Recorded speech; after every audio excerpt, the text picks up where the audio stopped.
அளவற்ற அருளாளனும் நிகரற்ற பேரன்புடையனும் ஆகிய அண்ட சராசரங்களையும் அகில உலகத்தையும் படைத்து அதை பரிபாலித்துக் கொண்டிருக்கக்கூடிய ஏக இறைவனை போற்றி புகழ்ந்தவனாக என்னுடைய இந்த உரையை ஆரம்பம் செய்கின்றேன். அன்பார்ந்த சகோதரர்களே, இஸ்லாம் ஓர் இனிய மார்க்கம் என்கின்ற இந்த நிகழ்ச்சியை தமிழகம் முழுவதும் தமிழ்நாடு தௌஹீத் ஜமாத் என்று சொல்லக்கூடிய எங்களுடைய அமைப்பின் சார்பாக நாங்கள் நடத்தி வருகின்றோம். அந்த அடிப்படையில இன்றைய தினம் இந்த நிகழ்ச்சிக்கு நீங்கள் அழைக்கப்பட்டிருக்கின்றீர்கள்.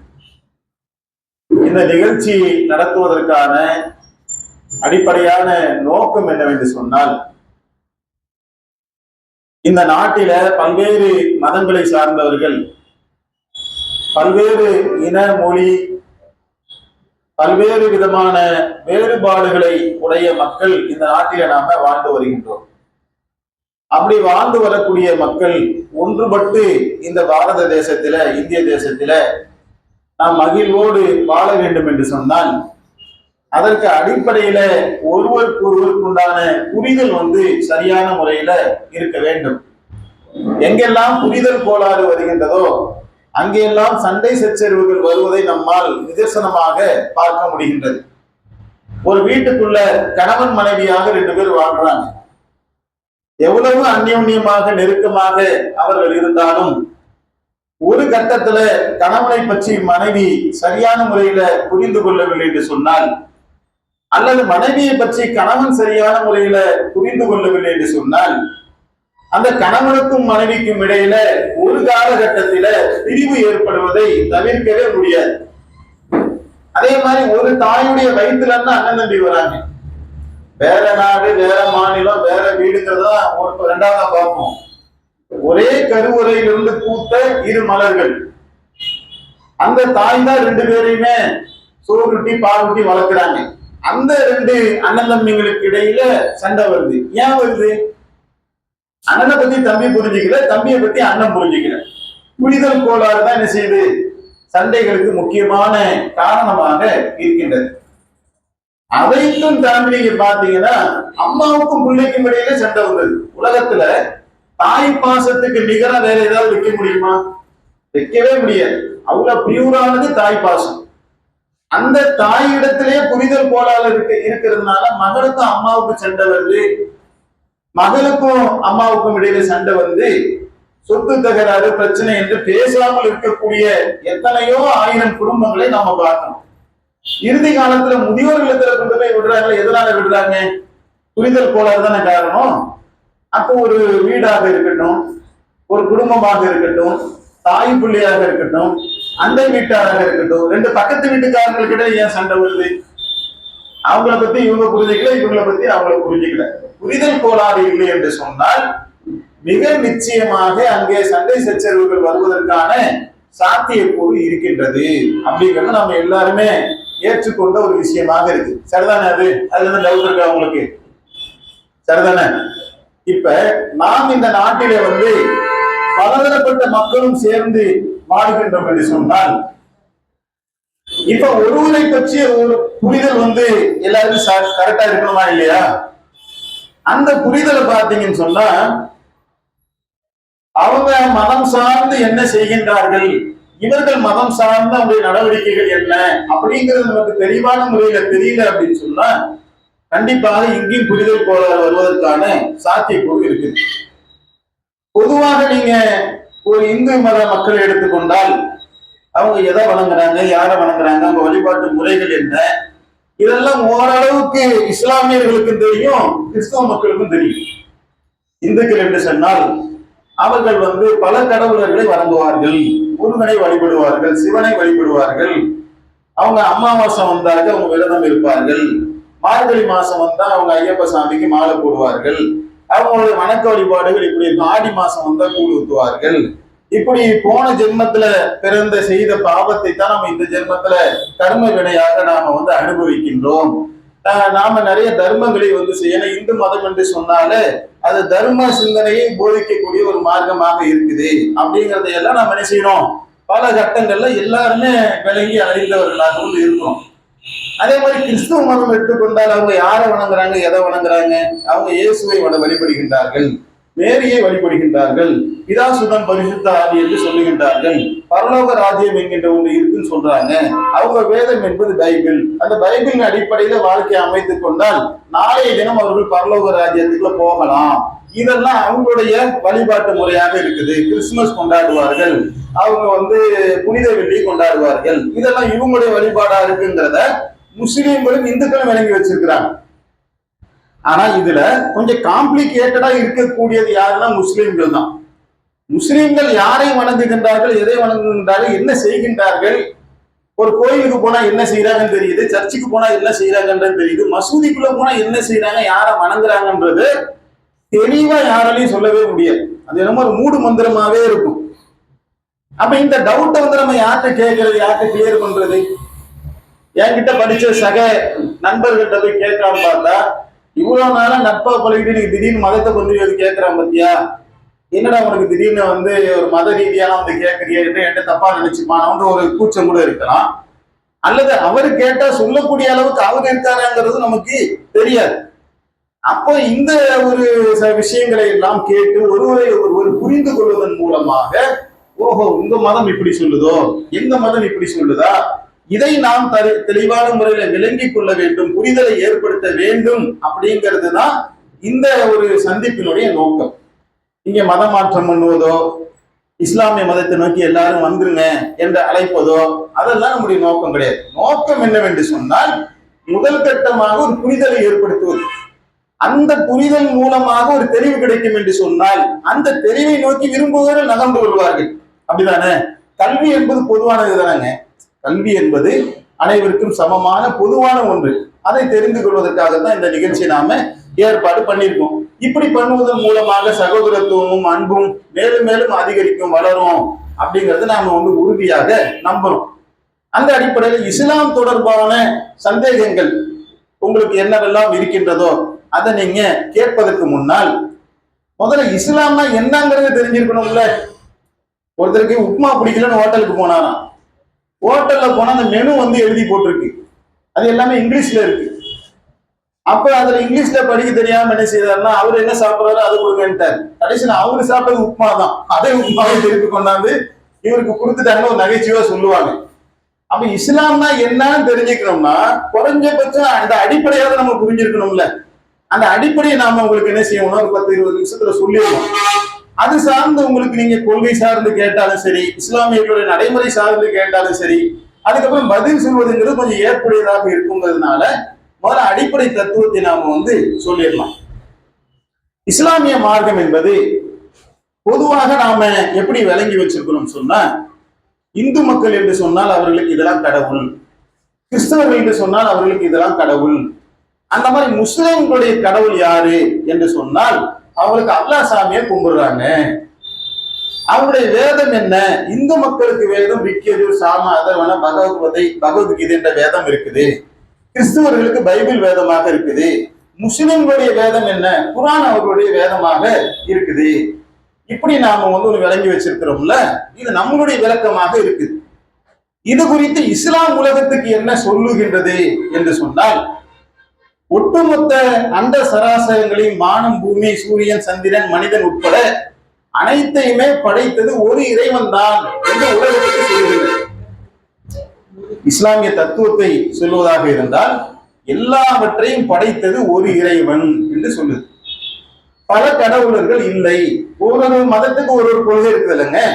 இஸ்லாமிய மதத்தினுடைய அடிப்படை கொள்கை என்ன அப்படின்னு சொன்னா, இறைவன் ஒருவன் இருக்கின்றான், அவன் ஒருவன் தான் இருக்கின்றான். ஏன்னா இறைவனை இல்லைன்றவங்க இருக்கிறாங்கல்ல, கடவுளே இல்லை என்று சொல்லக்கூடியவர்களும் இந்த உலகத்துல வாழ்ந்து கொண்டிருக்கின்ற காரணத்தினால் கடவுள் மறுப்பு கொள்கையை இஸ்லாம் தீவிரமா எதிர்க்குது. இறைவன் ஒருவன் இருக்கிறான் என்பதற்கு ஆதாரத்தையும் காட்டு. நம்ம எல்லாருமே இறைவனை ஏற்றிருக்கக்கூடியவங்க தான் இங்க வந்திருக்கிறோம். மனிதன் எதையெல்லாம் உருவாக்குனாங்கிறது தெரியுது. இது மனுஷன் உருவாக்குனது, இது மனுஷன் உருவாக்குனது, இது ஒவ்வொன்றும் மனிதன் உருவாக்கிய பொருட்கள் நம்ம கண்ணுக்கு தெரியுது. ஆனா அப்படியே வெளியே போய் பார்த்தோம்னா வானம், பூமி, சூரியன், சந்திரனை பார்க்கும்போது இது கண்டிப்பா மனிதன் உருவாக்கிய ஒன்று அல்ல. நமக்கு மேல ஒரு சக்தி இருக்குது, அதான் கடவுள் அப்படிங்கறத நாம எல்லாருமே செஞ்சிருக்கோம், விளங்கி வச்சிருக்கோம். அப்படிதானே? அதுல எதுவும் டவுட் இருக்கா? இல்ல. அப்ப இறைவன் இருக்கான் என்பது நம்ம ரொம்ப நீட்டி விளக்கி பேச வேண்டியதில்லை, எல்லாமே தெளிவான மக்கள் தான் இங்க நாம உட்கார்ந்து இருக்கோம். அப்ப அந்த இறைவன் இருக்கின்றார் என்று சொன்னால் அந்த இறைவன் யார் என்பதில பல கருத்துக்கள் வருது. ஒவ்வொரு மதத்தை சேர்ந்தவர்களும் ஒவ்வொன்றை என்ன செய்யறாங்க, அறிமுகப்படுத்தி இதுதான் கடவுள், இதுதான் கடவுள், இதுதான் கடவுள் என்று சொல்லக்கூடிய ஒரு நிலையில இஸ்லாம் இந்த உலகத்துக்கு ஒரு கருத்தை சொல்லுகின்றது. அது என்ன சொல்லுது, இஸ்லாமிய மார்க்கம் இந்த உலகத்துக்கு என்ன சொல்லுதுங்கிறத பார்ப்பதற்கு முன்னால் முதல்ல மனிதனுக்கு என்று ஒரு சிந்திக்கக்கூடிய தன்மை இறைவன் கொடுத்திருக்காங்கல்ல. ஒரு பிற உயிரினங்களுக்கும் மனிதனுக்கும் இருக்கக்கூடிய மிகப்பெரிய வித்தியாசம் என்ன, சிந்திக்கக்கூடிய இந்த தன்மை தான். உண்மை என்கின்ற ஒன்று எல்லாருக்குமே காமனா இருக்குங்க. ஆளாளுக்கு ஒரு உண்மை இருக்குமா? உண்மைங்கிறதுங்க இந்துக்கு ஒரு உண்மை, முஸ்லீமுக்கு ஒரு உண்மை, கிறிஸ்துவருக்கு ஒரு உண்மை, அப்படி இருக்காது. இப்ப 5 5 10ங்கிறோம். இப்ப முஸ்லீம்களுக்கு எல்லாம் 5 5 10ங்க, மற்றவங்களுக்கு எல்லாம் 5 5 12ன்னு சொல்ல முடியுமா? இந்து முஸ்லீம் கிறிஸ்டின் யாரா இருந்தாலும் 5 5 10 தான்ப்பா புரியுது. எல்லாருக்கும் தெரிஞ்ச விஷயம் தான். இப்ப கரண்ட் ஓடுது, இதை கை வச்சா சாக்கடிக்கும், இது ஒரு உண்மை. இந்த உண்மை எப்படி இருக்கும்னா எல்லாத்துக்கும் பொதுவா இருக்கும். இந்து போய் பிடிச்சாலும் சாக்கடிக்கும், கிறிஸ்டின் போய் பிடிச்சாலும் சாக்கடிக்கும், முஸ்லீம் போய் பிடிச்சாலும் சாக்கடிக்கும். அப்ப உண்மைனா என்ன அப்படின்னா எல்லாத்துக்கும் பொதுவா இருந்தா அது பேர் உண்மை. ஆளாளுக்கு மாறிச்சு, சூழலுக்கு ஏற்ற மாதிரி ஒரு மாறுதுனால உண்மை கிடையாது. உண்மைன்றது காமனா இருக்கும் தானே, இதையும் நம்மளால புரிஞ்சுக்க முடியுது. உண்மையா இல்லையா? சரிதான். இப்ப அன்புள்ள சகோதரர்களை, இந்த மதங்கள் நம்மகிட்ட எப்படி வந்துச்சு? நான் ஒரு முஸ்லீமா இருக்கேங்க, நான் எப்படி முஸ்லீமா ஆனேன் அப்படின்னா, என் பெற்றோர்கள் என்னை பெற்றெடுத்து எனக்கு பேசுகின்ற பருவம் வரும்போது எங்க அம்மா என்கிட்ட சொல்லுவாங்க, அல்லாஹ் சொல்லு, அல்லாஹ் சொல்லு. நான் அல்லான்னு சொன்னா அப்படியே சந்தோஷப்பட்டிருப்பாங்க. என் பையன் அல்லான்னு சொல்லிட்டான். அம்மான்னு சொன்னதை விட சில பெற்றோர்கள் அல்லான்னு சொல்லிட்டான். இவரு சகோதரர் உங்க வீட்டுல உங்க பேர் என்னங்க? புண்ணியகொடி. புண்ணியகொடி குழந்தையா பிறக்கும் போது அவங்க தாயார் என்ன செய்வாங்க, ஒரு புரிதலுக்கு சொல்ற முருக பக்தரா இருந்தா, எப்பா புண்ணியகொடி முருகா சொல்லுப்பா அப்படின்வாங்க. முருகான்னு சொன்ன உடனே அவங்க அப்பா அம்மாக்கு வாயெல்லாம் பல்லாரு, என் மகன் முருகன் பேரை சொல்லிட்டாரு, அவர் அப்படியே வளருவார், நான் இப்படியே வளருவேன். அங்க ஒருத்தர் இருக்காரு, ஒரு டேவிட் இருக்காரு, அவங்க வீட்டுல என்ன சொல்லி கொடுத்துருப்பாங்க, ஏசப்பா சொல்லுப்பா அப்படின்னு. அவர் என்ன செய்வாரு, ஏசப்பான்னு சொன்ன உடனே அவங்களுக்கு ஒரே சந்தோஷமா இருக்கும். இப்படி வளர்ந்த 3 பேர் தான் இங்க நிக்கணும். மதங்கள் என்பது நான் சிந்திச்சோ, நான் யோசிச்சோ, நான் ஆய்வு செஞ்சோ என்கிட்ட வந்துச்சா? இல்ல. எனக்கு யாருக்கிட்ட வந்திருக்கு? என் பெற்றோர்கள் கொடுத்தது எனக்கு. உண்மையா இல்லையா? உண்மைதானுங்க. இந்த மொழி எனக்கு எப்படி பெற்றோர்கள் வழியாக வந்ததோ, இந்த உணவு பழக்க வழக்கம் எப்படி எனக்கு பெற்றோர்கள் வழியாக வந்ததோ, கடவுள் என்கின்ற ஒன்றும் மதம் என்கின்ற ஒன்றும் எனக்கு பெற்றோர்கள் வழியாகத்தான் வந்தது. இப்ப தமிழ்நாட்டுல பிறந்திருக்கோம், நாம என்ன பேசுறோம்? தமிழ் பேசுறோம். நம்ம கேரளால பிறந்தா தமிழ் பேசுவோமா? மலையாளம் தான் பேசுவோம். நம்ம கர்நாடகத்துல பிறந்தா கன்னடியன் தானே பேசுவோம். அப்ப மொழி என்பது என்னுடைய சூழலை தீர்மானித்து வந்த ஒன்று. உணவு எடுத்துக்கங்க, நீங்க பஞ்சாப்ல பிறந்தா என்ன சாப்பிட்டுருப்பீங்க? ரொட்டி சாப்பிடு. தமிழ்நாட்டுல பிறந்தா ரொட்டியா சாப்பிட்டு இருக்க போறோம். நமக்கு இங்க என்ன உணவு? அரிசி. என் உணவு, என் மொழி, என் மதம் எல்லாம் எதை வைத்து தீர்மானிக்கப்படுது? என் சூழலையும் என் குடும்பத்தையும் வைத்து தீர்மானிக்கப்படும். உண்மைதானே? இதுல யாருக்கும் டவுட் இருக்கா? இல்ல. அப்ப ஒரு மனிதன் குழந்தையிலிருந்து வளர்னால, அப்படி வளர்ந்து வரக்கூடிய ஒன்றில குழந்தையில சிந்திக்கிற திறன் கம்மியா இருக்கும். காலங்கள் போக போக போக சிந்தித்து சிந்தித்து ஒவ்வொன்றையா மாத்திக்கிறான். எதெல்லாம் மாத்திட்டான்? அத்தா அப்பாக்காரு என்ன செஞ்சிருப்பாருன்னா, கோமனை கட்டிட்டு ஏறு பிடிச்சி என்ன செஞ்சாலும் விவசாயம் பண்ணிருப்பாரு. பையன் பார்ப்பான், இதெல்லாம் நமக்கு செட் ஆகாது, நம்ம பேசாம ஐடி ஜாபுக்கு போகலான்னு போயிடுவான். போக மாட்டாரா? அந்த உரிமை அவருக்கு இருக்கா இல்லையா? எங்க அப்பா செஞ்சதே நான் செய்யலாம், தப்பு கிடையாது. அவர் என்ன தடுக்கப்பட்ட உன்னையா செஞ்சாரு? அனுமதிக்கப்பட்ட உன்னை நெத்தி வேர்வை நிலத்துல சிந்தி அவர் உழைச்சிருக்காரு. நான் விரும்பினா, எனக்கு அது பிடிச்சிருந்தா, ஏன் அறிவுக்கு அது செட் ஆச்சுன்னா நான் அதையும் செய்யலாம்.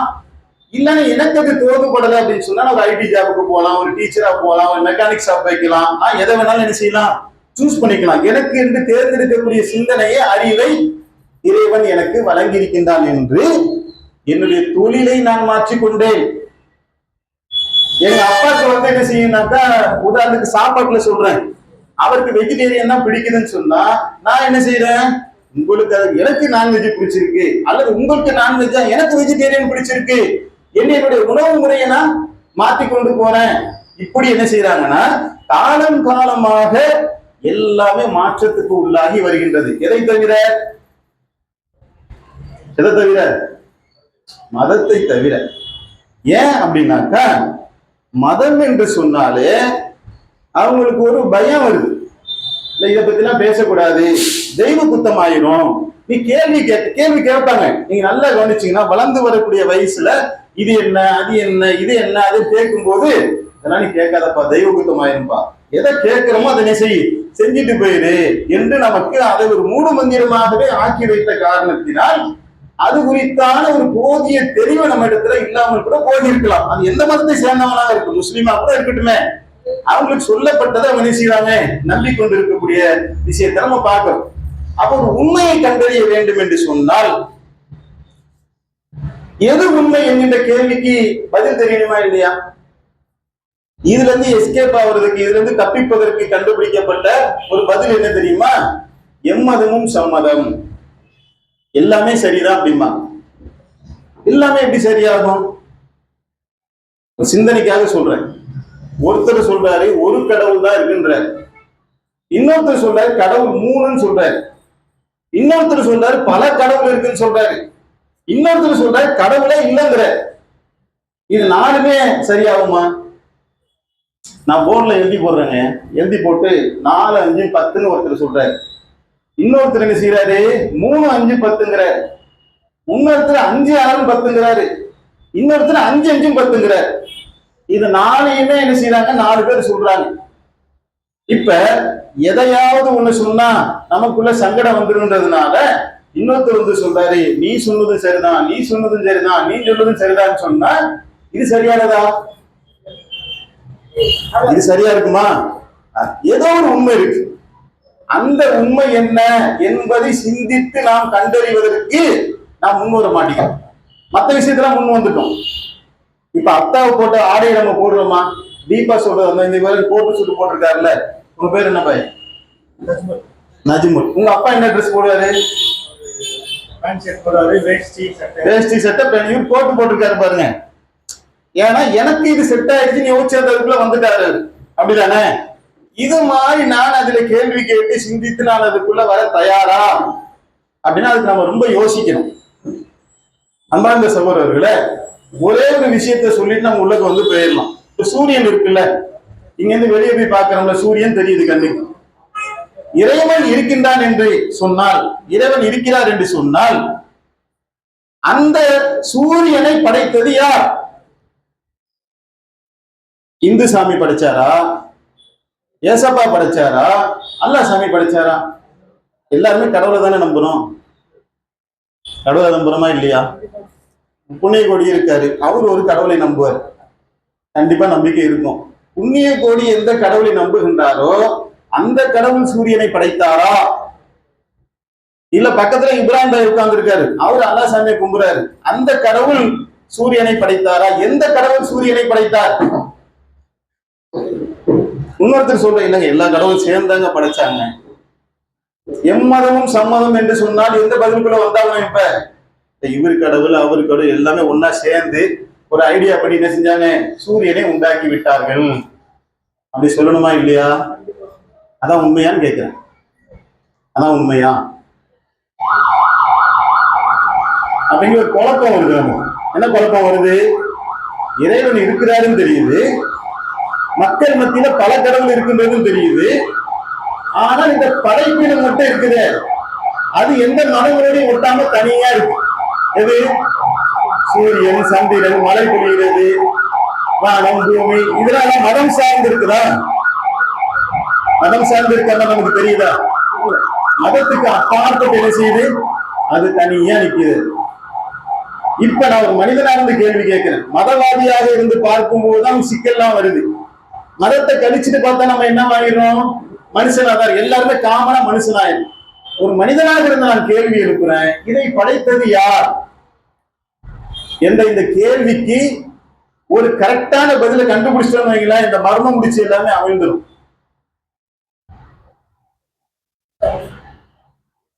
அப்ப இந்த இடத்துல இஸ்லாம் இந்த உலகத்துக்கு என்ன பதில சொல்லுதுன்னா, இறைவன் என்பதும் ஒரே ஒரு இறைவன் தான். அந்த இறைவன் தான் ஒட்டுமொத்த அண்ட சராசரங்களையும் படைத்தது.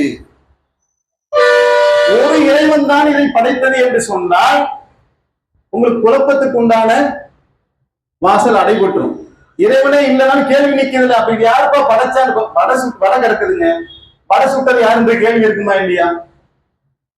தானா வந்துருச்சுன்னா வடை சுட்ட பாட்டி இருக்கும்ல. அப்ப சூரியன் இருக்குது என்று சொன்னால் சூரியனை படைத்தவன் ஒருத்தன் இருப்பான்ல. ஒரு செயல் நடந்தது என்று சொன்னால் செயலை செய்தவன் யார்? ஒரு இடத்துல திருடு போச்சுன்னா திருடியவன் யார்? ஒரு இடத்துல கொலை செய்தது என்று சொன்னால் கொலை செய்தவன் யார்? ஒரு வீடு கட்டப்பட்டது என்று சொன்னால் கட்டியவன் யார்? அப்ப இது எல்லாமே படைக்கப்பட்ட ஒன்றாக இருக்கும் போது படைத்தவன் யார் என்ற கேள்விக்கு இஸ்லாம் உலகத்துக்கு பதில் சொல்லுகின்றது. ஒரே ஒரு இறைவன் இருக்கின்றான், அவன் தான் இது எல்லாத்தையும் படைச்சது. இப்ப அல்லா அல்லான்னு சொல்லுவாங்க, அது பாருங்க அல்லான்னு போட்டிருக்குல்ல. இதுதான் நமக்கு பிரச்சனைக்குரிய ஒன்றாக மாறுது. ஏன்னா நம்ம எல்லாம் இயல்புடைய தமிழர்கள், திராவிட இனத்தால் திராவிடர்கள், மொழியால் தமிழர்கள் நம்ம எல்லாருமே. இப்ப அல்லாஹ்னும் போது நமக்கு என்ன ஆகும்னா டிஸ்டர்பன்ஸா இருக்கு, புரியவும் மாட்டேங்குது. அல்லாஹ் என்று சொன்னால் என்ன அர்த்தம் தெரியுமா? அந்த கடவுள், ஒரு கடவுள், ஒரு இறைவனை குறிப்பதற்குண்டான அரபி வார்த்தை தான் அல்லாஹ். அரபில அல்லான்னு சொல்றாங்க, இங்கிலீஷ்ல காடுன்னு சொல்றாங்க, தமிழ்ல கடவுள்னு சொல்றாங்கல்ல. ஒவ்வொரு மொழிக்கும் அவர்களுடைய மொழியில கடவுளுக்கு என்று பெயர் இருக்குல்ல. அரபி மொழியில அல்லாஹ்னா ஒரு இறைவன் அர்த்தம். அரபி மொழியில அந்த இறுதி தூதர் முகமது நபி வந்ததுனால அவர் அல்லான்னு சொன்னதுனால இந்த அல்லாஹ் நம்ம என்ன செய்யறோம்? இறைவனுக்கு 99 இறைவனுக்கு பல திருநாமங்கள் இருப்பதாக என்ன செய்து, அழகிய திருநாமங்கள் இருப்பதாக திருக்குறான் வந்து சொல்லுது. ஒரு பேர் மட்டுமல்ல, பல தன்மைகள் இருக்கு, பல பேர்களும் இருக்கின்றது. இப்ப இந்த அல்லாஹ் சொன்னதுனால ஏதோ தனிசாமி என்கின்ற உணர்வு நமக்கு ஏற்படுது. எல்லாத்தையும் படைத்த, இங்க உட்கார்ந்து இருக்கக்கூடிய அனைவரையும் படைத்தது ஒரு இறைவன். ஒரு ஆண் ஒரு பெண்ணில் இருந்துதான் நாம் அனைவரும் தோன்றி இருக்கின்றோம் என்ற தத்துவத்தை இஸ்லாம் உலகத்துக்கு சொல்லுகின்றது. இது இறை கொள்கை. அடுத்து இரண்டாவது என்ன? இந்த உலகத்துல மனிதன் வாழ்ந்துட்டு இருக்கான்ல, ஏன் பிறக்கிறான், ஏன் இறந்து போறான்? மனிதனா பிறந்த ஒருவர் வாழ்றாருங்க, அப்புறம் மொத்த இறந்து போயிடுறாரு. பிறப்புன்னு ஒண்ணு இருந்துச்சுன்னா இறப்புன்னு ஒண்ணு இருக்குல்ல. எதுக்காக இந்த வாழ்க்கை? தம்பி இங்க வாங்க, உங்களதான் சும்மா வாங்க. உங்க பேர் என்னம்மா? அன்பரை செய்ய வாங்கண்ணா. சும்மா ரொம்ப நட்பு ரீதியா சொல்லுது. இப்ப நீங்க பிறந்துட்டீங்க, வாழ்ந்துகிட்டே இருக்கீங்க. இந்த பாய்க்கு தாடியெல்லாம் நரைச்சு போச்சு. இன்னும் கொஞ்ச நாள் 10 வருஷம் கழிச்சு, ஒரு 20 வருஷம் கழிச்சு மண்ணுக்கு போயிடுவார். நீங்க என்ன ஆவீங்க? எதுக்கு போறோம், எதுக்கு இறக்குறோம்? சரி, ஒரு காரியத்தை செய்வதாக இருந்தால், ஒரு காரியம் நீங்க வீட்டுல இருந்து கிளம்பிட்டீங்க, நடுவில் உங்க ஃப்ரெண்டுக்கு குமார் கூப்பிட்டு கேட்கிறேன், எங்கப்பா போற? பாய் கூப்பிட்டாருங்க, இஸ்லாம் ஒரு இனிய மார்க்கத்துக்கு கூப்பிட்டாரு, அதுக்கு போய்கிட்டு இருக்கேன். ஒரு கேள்வி கேட்டு ஒரு பதில் சொல்லுவதற்குல்ல, அதுக்கு பேர் தான் ஞானம், அறிவுங்கிறது. நான் ஏன் பிறந்தனே தெரியல, நான் ஏன் இறந்து போறேனே தெரியல, நான் ஏன் வாழ்றேனே தெரியல. நீ தம்பி மட்டும் இல்ல, பலரும் அப்படி தெரியாம வாழ்ந்துருக்கு. இந்த உலகத்திலே நாம் சிந்திப்பதற்குண்டான ஒரு அழகான விஷயம் இருக்குன்னா, எதற்காக நான் பிறந்தேன்? கடவுள் இருக்காங்க, எதுக்காக என்ன படைச்சாரு? அந்த கேள்விக்கு பதில் தெரியணுமா இல்லையாங்க? கடவுள் இருக்கான்னு தெரிஞ்சிருச்சு. இஸ்லாம் இந்த உலகத்துக்கு என்ன சொல்லுச்சு? ஒரு கடவுள் தான் இருக்காருன்னு இஸ்லாமிய மார்க்கம் சொல்லுது. அடுத்து ரெண்டாவது இந்த கேள்விக்கு பதில் சொல்லுது, நான் ஏன் உன்னை படைத்தேன், நான் ஏன் உனக்கு மரணத்தை கொடுக்கின்றேன். இந்த வாழ்க்கை என்பது சோதிப்பதற்காக கொடுக்கப்பட்ட ஒரு வாழ்க்கை. குர்ஆன் சொல்லுது, உங்களிலே அழகிய செயல் செய்பவர்கள் யார் என்று சோதிப்பதற்காகத்தான் இந்த வாழ்க்கையையும் இந்த மரணத்தையும் நான் கொடுத்தேன். உனக்கு ஒரு லைஃப் டைம் கொடுத்துருக்கேன், இந்த 50 வருஷம் வச்சுக்க, 60 வருஷம், 30 வருஷம், 20 வருஷம், வாட்டவர். இறைவன் யாருக்கு எதை நாடுகின்றானோ அதை ஒரு வாழ்க்கை திட்டமாக கொடுத்துட்டான். இந்த வாழ்க்கைக்குள்ள நல்ல செயல்களை செய்து வாழுகின்றாயா, தீய செயலை செய்து வாழ்கின்றாயா? நான் கண்காணிச்சுக்கிட்டே இருக்கேன் உன்னை. இப்ப நான் நல்லது கெட்டதுன்றது எனக்கு எப்படி தெரியும்? அடுத்த ஒருத்தர் கேட்கிற, இறைவன் என்ன படைச்சிட்டாருல, எனக்கு எப்படி நல்லது கெட்டது தெரியும்? இறை தூதர்களை இறைவன் அனுப்பி வேதத்தையும் கொடுத்து, வேதத்தை வச்சு இதன்படி உன்னுடைய வாழ்க்கையை அமைச்சுக்க. அந்த வேதத்தின் அடிப்படையில இறைவனுக்கு பயந்து கட்டுப்பட்டு நான் ஒரு வாழ்க்கையை வாழ்ந்தேன் என்று சொன்னால் மரணத்திற்கு பின்னால் இன்னொரு வாழ்க்கை இருக்கு, மறு உலக வாழ்க்கை இருக்கு. அங்கே சொர்க்கம் இருக்கின்றது, அங்கே மரணமே இல்லை, நிரந்தரமான ஒரு வாழ்க்கை இருப்பதாக இஸ்லாம் சொல்லுது. இல்ல இறைவனுக்கான கட்டுப்பட மாட்டேன், என் மனம் போன போக்குல என் வாழ்க்கையை வாழ்வேன் என்று சொன்னால் நரகம் இருப்பதாக இஸ்லாம் இந்த உலகத்துக்கு சொல்லுகின்றது. அங்கே தண்டனை வேதனை இருப்பதாக, யுகம் யுகமாக அந்த நரகத்தில் அவர்கள் இருப்பார்கள். இதுதான் அந்த வாழ்க்கைக்கான தத்துவம். ஏன் பிறந்த ஏன் மரணிக்கிறேன்னு சொன்னா இறைவன் சோதிப்பதற்காகத்தான் இந்த உலகத்துல உன்னை படைச்சிருக்கிறான். இதை மையமாக வச்சு, இந்த கட்டமைப்பை மையமாக வச்சுதான் திருக்குரான் பல உபதேசங்களை நமக்கு உலக மனிதர்களுக்கு, மனித சமுதாயத்துக்கு சொல்லுகின்றது. இதுல சகோதரர்களாக இருக்கக்கூடிய உங்களுக்கு ஒவ்வொருத்தவங்களுக்கும் ஒவ்வொரு விதமான கடவுள் கொள்கைகள் இருக்கலாம். யாருடைய கடவுள் கொள்கையையும் யாருடைய மதத்தையும் அவமானப்படுத்துவதோ தூஷிப்பதோ தரக்குறைவாக பேசுவதோ யாருக்கும் அனுமதி கிடையாது. இந்த சபை என்பது ஒரு கண்ணியமான ஒரு சபை. அவர் அழகா சொன்னார் இப்ராஹிம் அவங்க, நீங்க எங்களுடைய விருந்தினர்களாக வந்திருக்கீங்க என்று சொன்னால் நீங்கள் எங்களிடத்துல கொஞ்சம் கோபமாக கேட்டாலும் கூட நாங்க என்ன செய்வோம், அதை இன்முகத்தோடு வரவேற்று, நீங்க கேட்க மாட்டீங்க, கேட்டாலும் கூட அதை இன்முகத்தோடு நாங்க என்ன செய்வோம், அதை உங்களை நாங்க அணுகி கொள்வோம். நீங்க என்ன செய்யக்கூடாது, யோசிக்க வேண்டாம், இதை கேட்டா பாய் கோச்சுப்பாரா, இதை கேட்டா தப்பா நினைப்பாரா என்று நீங்க நினைக்க வேண்டியதில்லை. அடிப்படையான இந்த ஒரு விஷயத்தை நீங்கள் புரிந்து கொள்ள வேண்டும். இரண்டாவது, நீங்க கேள்வி கேட்கறதுக்கு முன்னாடி உங்களுக்குள்ள ஒரு தெளிவு வரணும்னு சொன்னா இந்த அடிப்படை கரெக்டா புரிஞ்சுக்கணும்.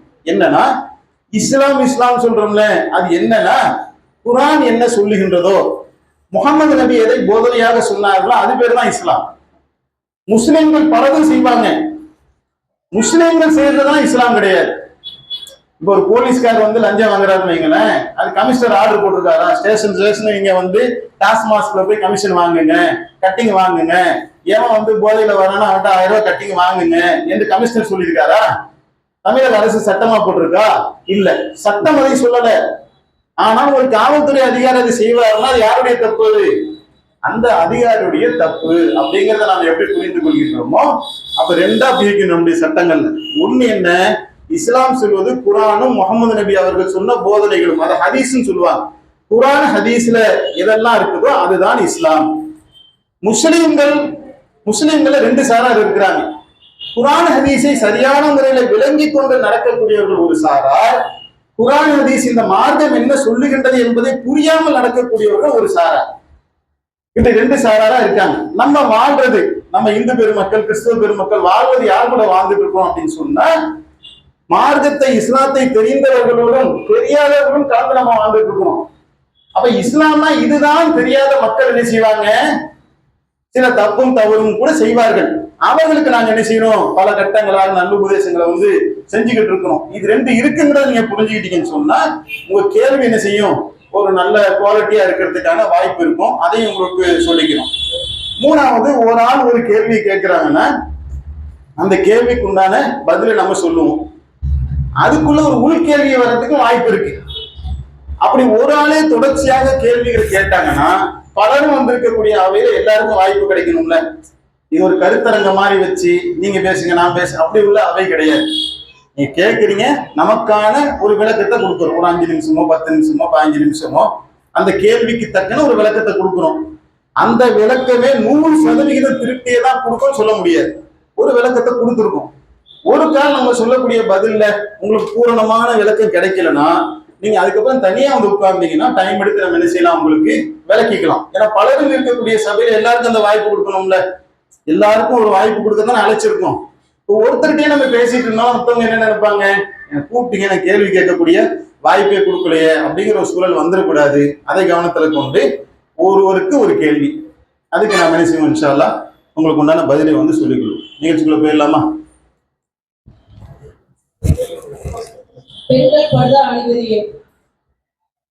அதுல கூடுதலா எதுவும் கேட்க வேண்டியிருக்கா? சகோதரர்கள, சகோதரி ஜெயலட்சுமி அவர்கள் ஒரு அழகான கேள்வியை கேட்டிருக்காங்க.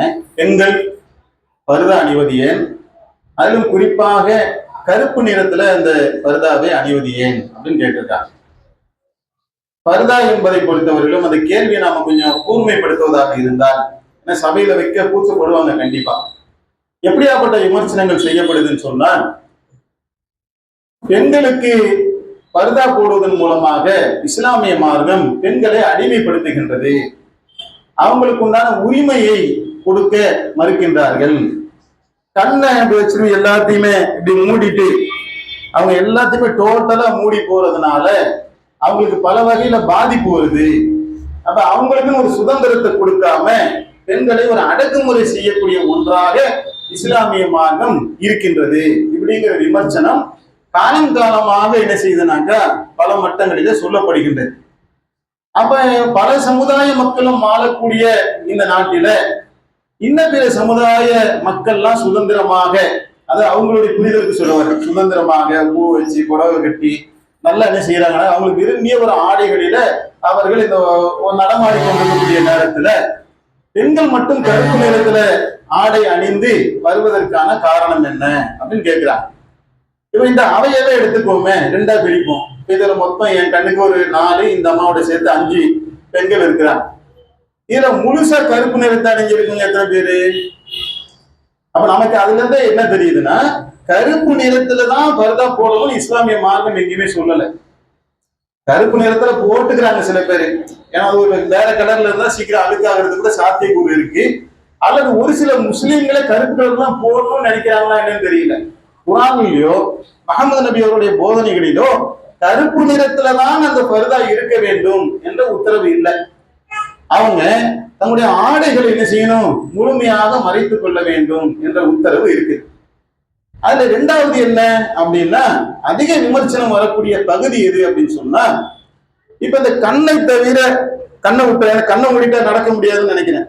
இந்த கண்ணை தவிர எல்லாத்தையும் முடிக்கிறாங்கல்ல, இப்படி குர்ஆன்ல இருக்குதா, இப்படி முகமது நபியுடைய போதனைகள் இருக்குதானா? அப்படி இல்லவே இல்லை. அவன் ஏற்கனவே சொன்ன மாதிரி முஸ்லீம்களிலே தவறான முறையில புரிதல் இருக்கக்கூடியவர்கள் தான் இந்த வேலையை செய்யறாங்க. அப்ப எப்படி பர்தா அணியணும், அணிஞ்சிட்டு வந்திருக்காங்க பாருங்க பெண்கள்லாம், முகத்தையும் முன்கையும் தவிர. இப்ப நம்மளே முன்கை தான் தெரியுது. உதாரணத்துக்கு என்ன பாருங்களேன், இப்ப நம்ம ஆடையில என்ன தெரியுது உங்களுக்கு? முன்கை தெரியுது, தலை தெரியுது. இப்ப ஒரு பெண்ணு கூடுதலா என்ன போட்டிருக்காங்க, ஸ்கார்ஃப் மட்டும் போட்டிருக்காங்க, அவ்வளவுதான். இப்ப எனக்கு இடுப்பு தெரியுதா? இடுப்பு தெரியுதா? இல்ல. நான் என்ன செஞ்சிருக்கேன், சட்டை போட்டேன், பேண்ட் போட்டேன். இப்ப என்கிட்ட என்ன தெரியுது, கை தெரியுது, முகம் தெரியுது, தலை தெரியுது. பெண்ணுக்கு இஸ்லாம் என்ன சொல்லுதுனாக்கா, தலையை மறைச்சிக்கங்கன்னு சொல்லுது. ஆணுக்கு என்ன இருக்குதோ அதேதான், கூடுதலா என்ன வேணும், தலையை மறைத்துக் கொள்ள வேண்டும் என்று சொல்லப்படுகிறது. இதற்கான காரண காரியங்கள் என்ன, எதனால அப்படி சொல்லப்படுது என்று சொன்னால், இயல்பிலேயே மனிதர்கள் கலந்து வாழ்றோம்ல, அதுல நல்ல மக்களும் இருக்கிறாங்க. ஒரு பெண்ணை சகோதரியாக பாவிக்கக்கூடிய மனநிலையில சில பேர் இருப்பாங்க.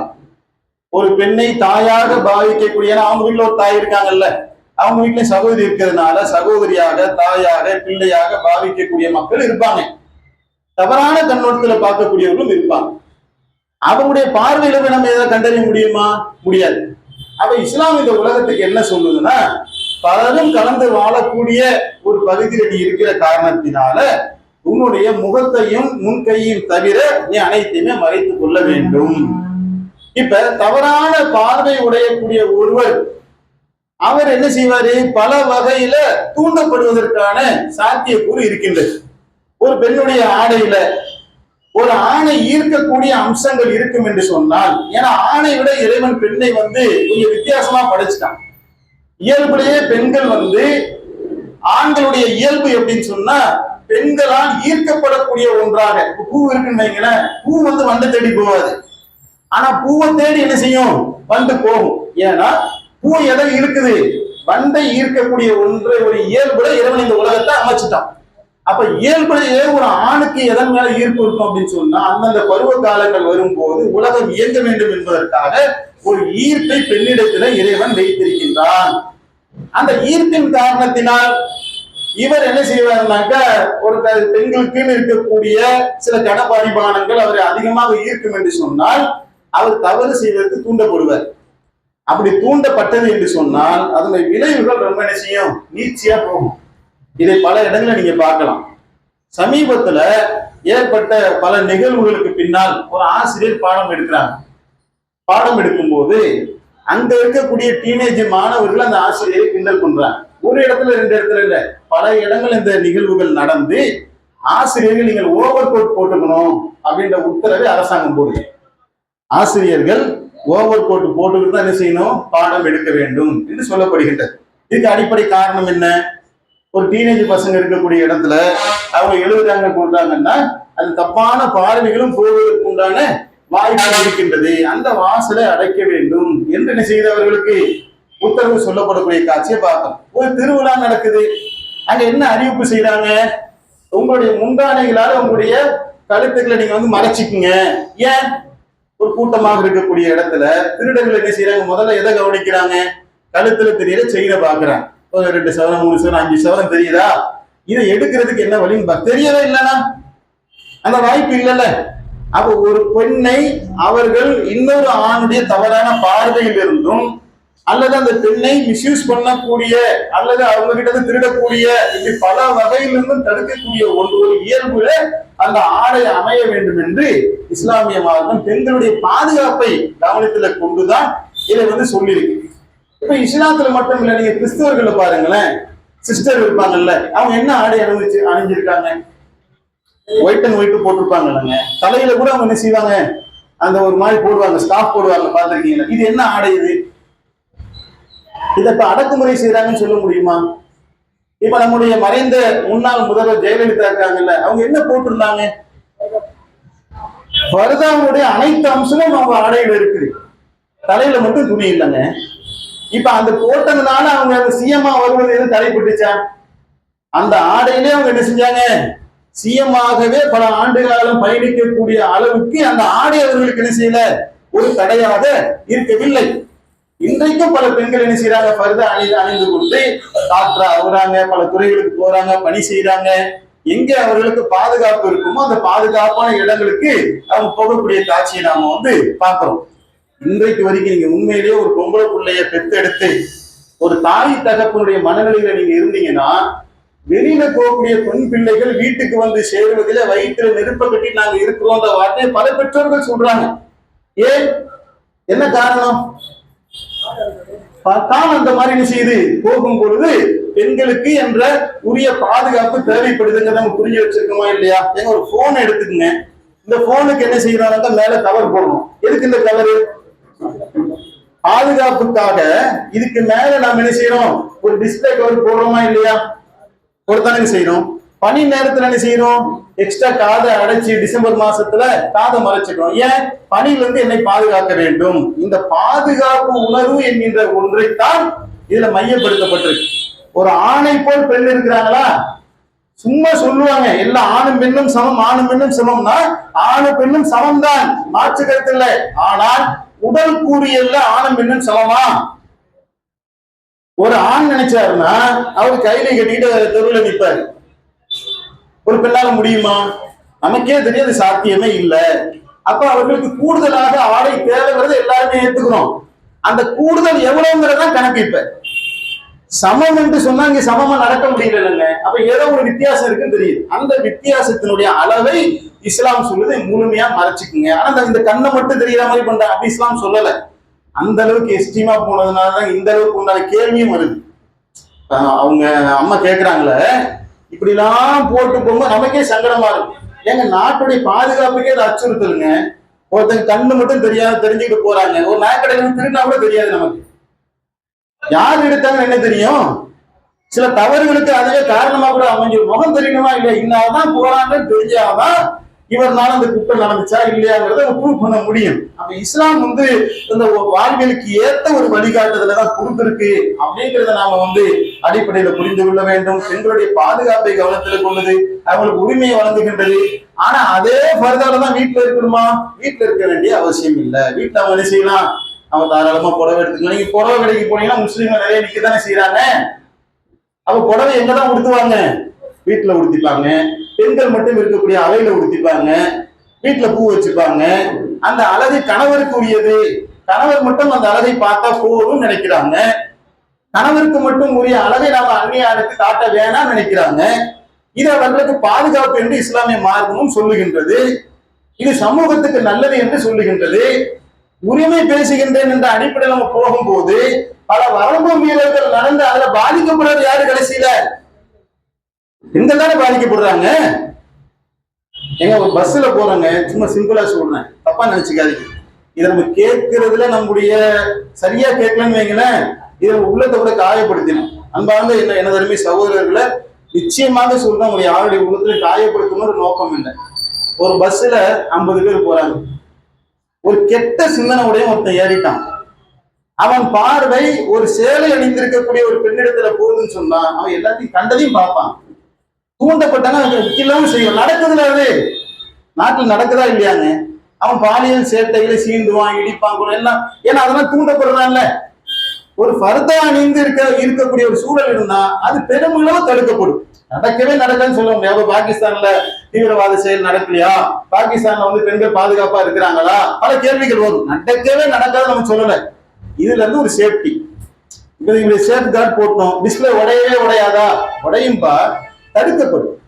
தடுப்பதற்கான ஒரு சாத்தியக்கூறு அதுல இருக்கின்றது என்பதை நாம் புரிந்து கொண்டு, இறைவன் நமக்கு உலக மக்களுக்கு வழிகாட்டியாக கொடுக்கப்பட்ட இந்த வேதத்துல ஒரு பாதுகாப்புக்காக கொடுக்கப்பட்ட ஒன்றதை தவிர அடக்குமுறைக்காக கொடுக்கப்பட்டது அல்ல என்பதை நாம புரிந்து கொண்டோம் என்று சொன்னால் அதுதான் அதற்குரிய பதிலாக இருக்கும். அடுத்த கேள்வி.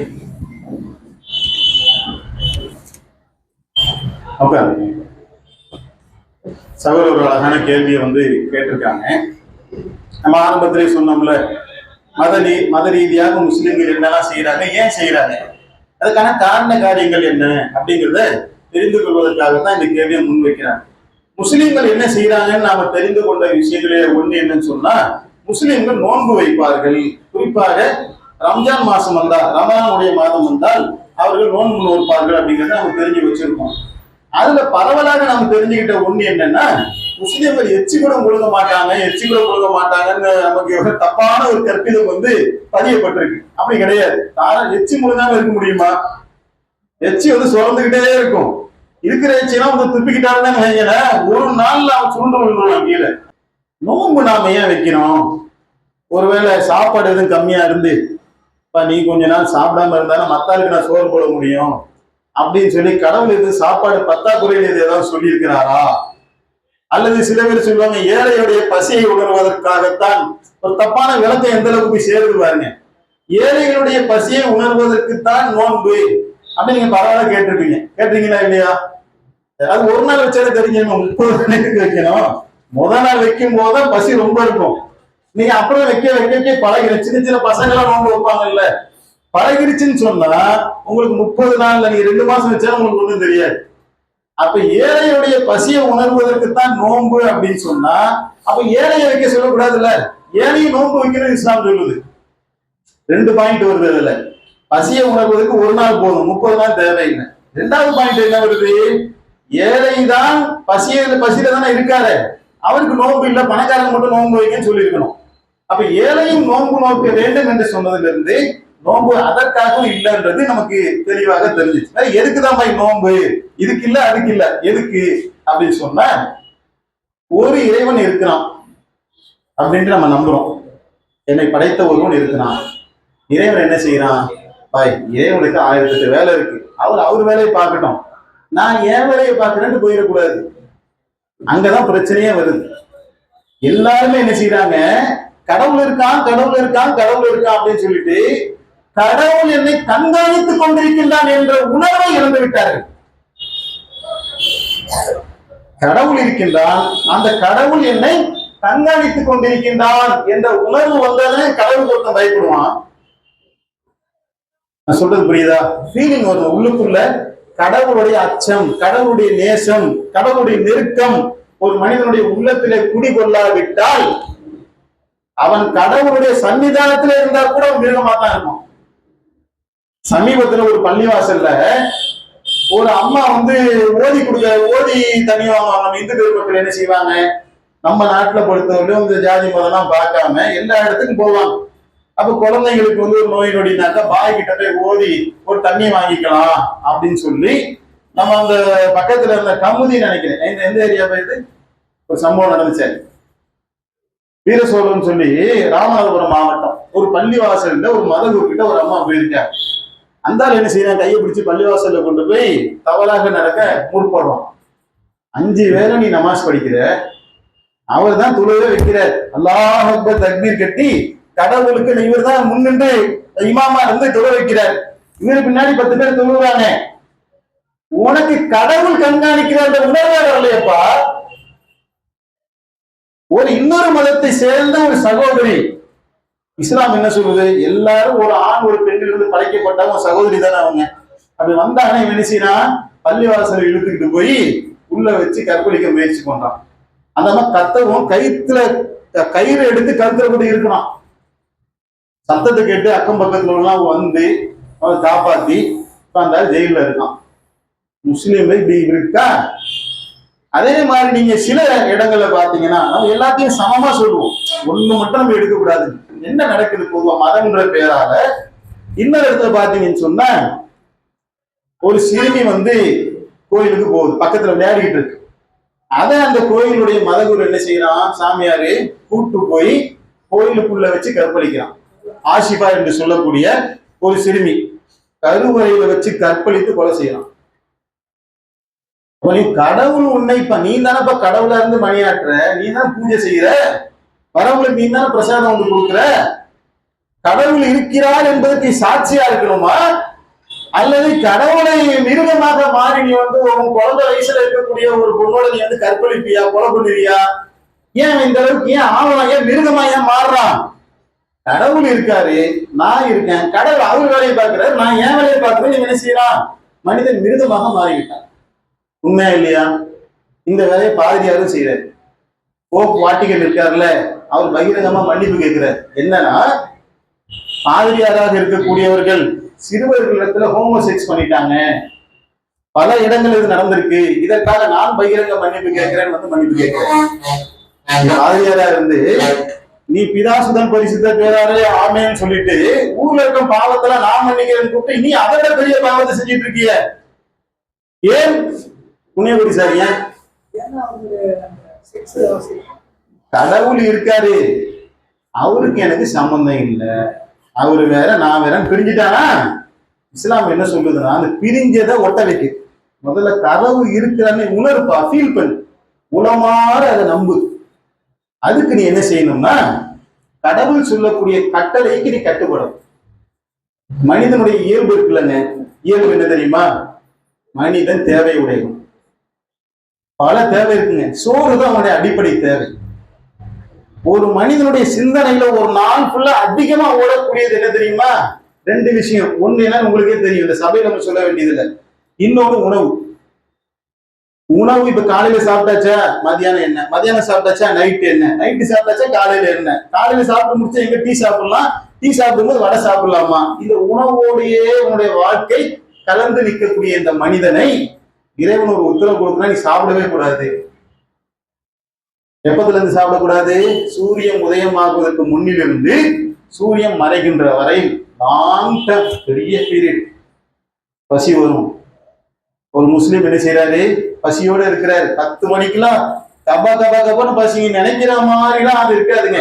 ஒரு நாள் வேணா இருந்து பாருங்க. சும்மா எனது அருமை நண்பர்களுக்கு நான் சும்மா ஒரு அனுபவத்துக்காக சொல்றேன். ஒரு நாளைக்கு நீங்க உங்க நண்பர்கள் யாருடைய வீட்டுல ஒரு முஸ்லீம் வீட்டுக்கு போய் உட்கார்ந்து, பாய் நானும் நோன்பு வைக்கிறேன், நோன்பு வச்சுக்கோங்க. யாரும் மதம் மாறிட்டு கொண்டு, அதெல்லாம் 2வதுங்க, அதை பத்தி நம்ம பேச வரல. ஒரு அனுபவத்துக்காக நோன்பு வச்சா என்ன நடக்குது நீங்க தெரிய விரும்புனீங்கன்னா நோன்பு வச்சுக்கீங்களேன். வச்சுக்கிட்டு பாத்தீங்கன்னா 10 மணிக்கெல்லாம் என்ன செய்யும், ஃபுல்லா செரிச்சிட்டு கண்ணை கட்டிக்கிட்டு ஒரு பசி வரும். இப்ப நான் வீட்டுல இருக்கேன், தண்ணி இருக்கு, சாப்பாடு இருக்கு, நான் சாப்பிட்றதுக்கு என்ன தடை? இப்ப கொண்டாடி தான், கொண்டாடி கேட்பாங்க சாப்பிட்டா, நான் நைஸா வெளியே போயிடுறேன். எங்கேயாவது போய் செய்யறேன், ஒரு மசாலா வடை ஒரு டீ அடிச்சுட்டு வந்துடும் போயிட்டேன்னு வைங்களேன், இது நோம்பாகுமா? இப்ப என்னை எது வழி நடத்துது? நான் எங்க போனாலும் இறைவன் என்னை கண்காணிக்கிறான். அப்ப வீட்டுல பார்த்த கடவுள் டீ கடையில பார்க்க மாட்டாரா? வீட்டுக்கு ஒரு கடவுள், டீ கடைக்கு ஒரு கடவுளா? வீட்டுல பார்த்த அதே கடவுள் தான் டீ கடையிலும் பார்ப்பாரு என்று அவனுக்கு ஹராமானது கிடையாது. ஹராமானது தடுக்கப்பட்டது கிடையாது, அவனுக்கு அனுமதிக்கப்பட்டது. திருடி சாப்பிடல, அவன் சம்பாதிச்ச காசு பாக்கெட்ல இருக்கு. மசாலா வடை என்ன கெடுதியான ஒண்ணா? சாராயம் மாதிரி தடுக்கப்பட்ட ஒண்ணா? டீங்கிறது தடுக்கப்பட்ட ஒண்ணா? அவனுக்கு அனுமதிக்கப்பட்ட டீய, அவனுக்கு அனுமதிக்கப்பட்ட காசுல, அவனுக்கு வந்த இயல்பான பசியில, அந்த பசியை கொடுத்தது யாருதான்? மனிதனை படைத்து அவனுக்கு பசியை கொடுத்து பசியை அடக்கக்கூடிய உணவையும் படைத்த அந்த இறைவன் சொல்றான், எல்லாமே உனக்கு வரும். இது எல்லாத்தையும் விட நான் ஒருவன் இருக்கின்ற உணர்வு உனக்கு வரும். தனக்கு அனுமதிக்கப்பட்ட ஒன்றையே இறைவன் சொன்னான்றதுக்காக செய்யாம இருக்கிறான். ஒரு நாள் இல்ல, நீங்க நல்லா கவனிக்கணும். மூளையுடைய ஸ்ட்ரக்சர் இருக்குல்ல, ஒரு செயலை திருப்பி திருப்பி திருப்பி திருப்பி செஞ்சு பழக்க வழக்கத்துல மனுஷன் அடிமையா இருக்கான். நீங்க கடவுளுக்கு பயந்து சாப்பிடாம இருக்கிறீங்க. எவ்வளவு நாளைக்கு? ஒரு நாள், 2 நாள், 3 நாள், 10 நாள் அப்படியே ஒரு மூளையோட பேட்டனை மாறிடும். நான் விரும்பினபடி என் வாழ்க்கை இல்லை, என் இறைவன் எதை கட்டளையிடுகின்றானோ அதன்படி என்னுடைய வாழ்க்கையை நான் அமைத்துக் கொள்வேன். நான் டிரான்ஸ்பார்ம் ஆயிடும். தனக்கு அனுமதியை பட்ட உன்னையே இறைவன் சொன்னான்றதுக்காக சாப்பிடாமல் இருக்கக்கூடிய ஒருவன் தடுக்கப்பட்ட உன்னை செய்வானா? அடுத்தவங்களை கைப்பிடிச்சு இழுப்பானா? ஓனர் இல்லாத நேரத்துல கல்லால காசு எடுப்பானா? ஒரு மாசம் பசிச்ச போது சிங்கிள் டீ சாப்பிடாதவன் கல்லால இருந்து காசை எடுப்பானா? புண்ணியகுடி சார், எப்படி வரும் அந்த உணர்வு? ஏன் வராது? ஆனா கடவுளுக்கு பயந்து ட்ரைனிங் எடுத்துட்டாங்க. அல்லாஹ் சொல்றான், உங்களுக்கு முன்னிருந்தவர்கள் மீது நோன்பை கடமையாக்கியது போல உங்களுக்கு நான் நோன்பை கடமையாக்கிறேன். எதற்காக? நான் அல்லக்கும் தத்தக்கும், நீங்கள் இறையச்சமுடைய மக்களாக ஆகுவதற்காக.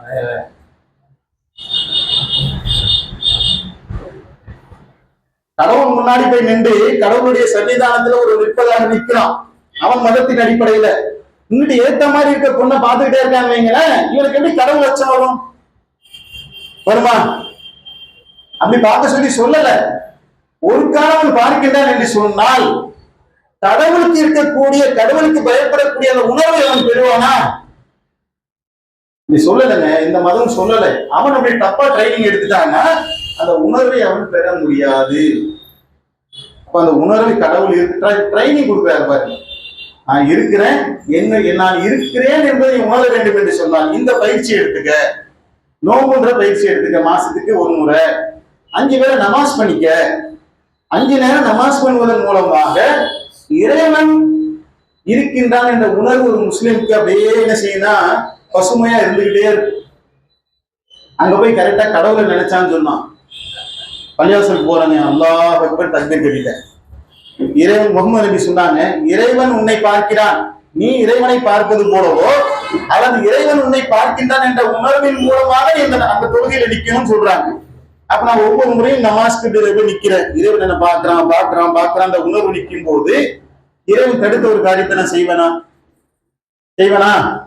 இப்படி தொழுகை, நோன்பு, ஹஜ்ஜி என்று சொல்லக்கூடிய வணக்க வழிபாடுகள் ஒரு முஸ்லிமை பண்படுத்தி இருக்க வேண்டும். பாய், எங்க வீட்டுக்கிட்ட ஒரு பாய் இருக்காரு, 5 நாள் நமாஸ் பண்ணுவாரு, ஆனா ஆள் சரியில்லைன்னா அவர் நமாஸ் ஒழுங்கா பண்ணலன்னு அர்த்தம். பண்ண வேண்டிய முறைப்படி பண்ணலன்னு அர்த்தம். வைக்க வேண்டிய முறைப்படி நோன்பு வைக்கலன்னு அர்த்தம். சரிதானே? அப்ப நம்ம புரிஞ்சுக்கிட்டோம். இதுதான் நோன்பினுடைய சகோதர. நல்லா அழகான நீங்க கேட்டதுனால சொல்ல முடியுது. நம்மளா ஒரு விஷயத்த சொல்றோம்னு சொன்னா நல்லா இருக்கு. நீங்க அழகான கேள்வி கேட்கறதுனால நாங்கள் சொல்லுவதற்கான வாய்ப்பு எங்களுக்கு கிடைக்கின்றது. அல்ஹம்துலில்லாஹ். நீங்க கேட்ட கேள்வி கேட்டதுக்கு நான் உங்களுக்கு தனியாக ஒரு நன்றியை சொல்றேன். ஏதாவது பரிசு கொடுக்குறாங்க, நீங்க கொடுத்துக்கலாம். ஏதாவது முடிஞ்சா கூட வாங்கி வச்சுக்கோங்க. சரியா? ஒரு 3 பரிசு கூட வாங்கி சிறந்த கேள்விகளுக்கு பரிசு கொடுங்க. சுதந்திர காலத்துக்கு முன்னாடியே இந்தியா சுதந்திரம் அடையும் போது இந்துக்களுக்கு பல வகையில இஸ்லாம் உதவி பண்ணியிருக்காங்க. நாளையில அது ரொம்ப மறந்து போச்சு. காரணம் என்னன்னா, சிதம்பரம் கப்பலுடைய தமிழர் அவர் அந்த தமிழர் விட்ட கப்பல் கடலில் விடும் போது நிறைய இஸ்லாமர் தான் அவருக்கு அங்க பண உதவிலாம் பண்ணியிருக்காங்க. அதே மாதிரி இந்தியாவில் பாகிஸ்தான் இருக்கும்போது நம்மள சகோதரர்களா இருந்தோம். அதுக்கப்புறம் பாகிஸ்தான் தனியா பிரிச்சும் போது இந்தியா தனியாயிடுச்சு. அதே மாதிரி தேசிய கொடி, தேசிய கீதங்கள்லாம் இஸ்லாமர் தான் அதை எழுதி கொடுத்துருக்காங்க பாட்டெல்லாம்.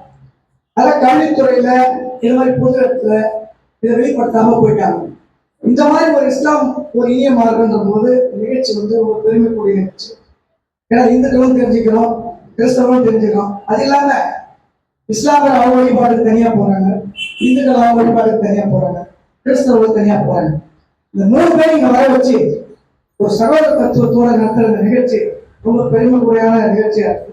சும்மா சாப்பாடு போடுறாங்க, பிரைஸ் கொடுக்குறாங்க அப்படின்னு இல்லை. புத்தகம் எடுத்து போயிட்டு எங்க மாதிரி இந்து மத பிள்ளைகளுக்கு நான் கொடுக்குறோம். அவங்க படிச்சு பாக்குறாங்க. ஒரு காந்தியை பத்தி, ஒரு காகிதங்களை பத்தி, ஏன் சமீபத்தில் நம்ம ஐயா அப்துல் கலாம் அவர்களை பத்தி எல்லாருமே தெரிஞ்சுக்கணும். சின்ன நிகழ்ச்சி 2 நிமிஷம் முடிச்சாரு. அவர் ஒரு மெழுகுவர்த்தி ஏற்றிக்கிட்டு ஒரு புத்தகம் ஏற்றத்துக்கு போற, அந்த புத்தகத்துக்கு திரியல தீபத்தை ஏற்றத்துக்கு போற. அப்ப அவர் வந்து ஒருத்தர் கேட்கிறார், நீங்க என்ன மதத்தை சேர்ந்தவங்க? அப்ப அவர் சொல்ற, நீங்க கேட்டதுனால நான் சொல்றேன், மதத்துக்காக சொல்லல, நான் ஒரு இஸ்லாமிய. கிறிஸ்தவர்கள் பயன்படுத்தக்கூடிய ஒரு மெழுகுவர்த்தி நான் எடுத்துட்டு போறேன், இந்துக்கள் வழங்கக்கூடிய ஒரு புத்தகத்தை நான் ஏத்துறேன். இங்க ஜாதியா கிடையாது, அந்த தீ நெருப்பு இந்த தீ நெருப்புல பட்டு ஜோதியா எரியுது அப்படின்னு சொன்னார். அதனால இந்த மாதிரி நிகழ்ச்சிகள்ல கேள்வி கேட்கணும் அப்படின்றதுக்காக மட்டும் இல்ல, இந்த உணர்வு, இந்த ஒற்றுமை. ஏன்னா இங்க எடுக்கிற திரைப்படங்கள்லாம் கூட இஸ்லாமியர்களை கொண்டு வைக்கிற மாதிரியும் ஒரு பெரிய எதிரிகளா மாதிரியும், அப்படி இஸ்லாமியர்கள் கதாநாயகனா நினைக்கிற படத்தை கூட அந்த மாதிரி இருக்கு. அதெல்லாம் தவிர்த்துட்டு இது மாதிரி நிகழ்ச்சிகள் அடிக்கடி கலந்துட்டு இந்து முஸ்லிம் கிறிஸ்தவர்கள் இந்தியா ஃபுல்லாவே ஒற்றுமையா இருக்குங்கிற நிகழ்ச்சிக்கு வந்ததுக்கு நான் ரொம்ப பெருமைப்படுறேன். இதான் என்னுடைய கேள்வி. கேள்வி என்ன?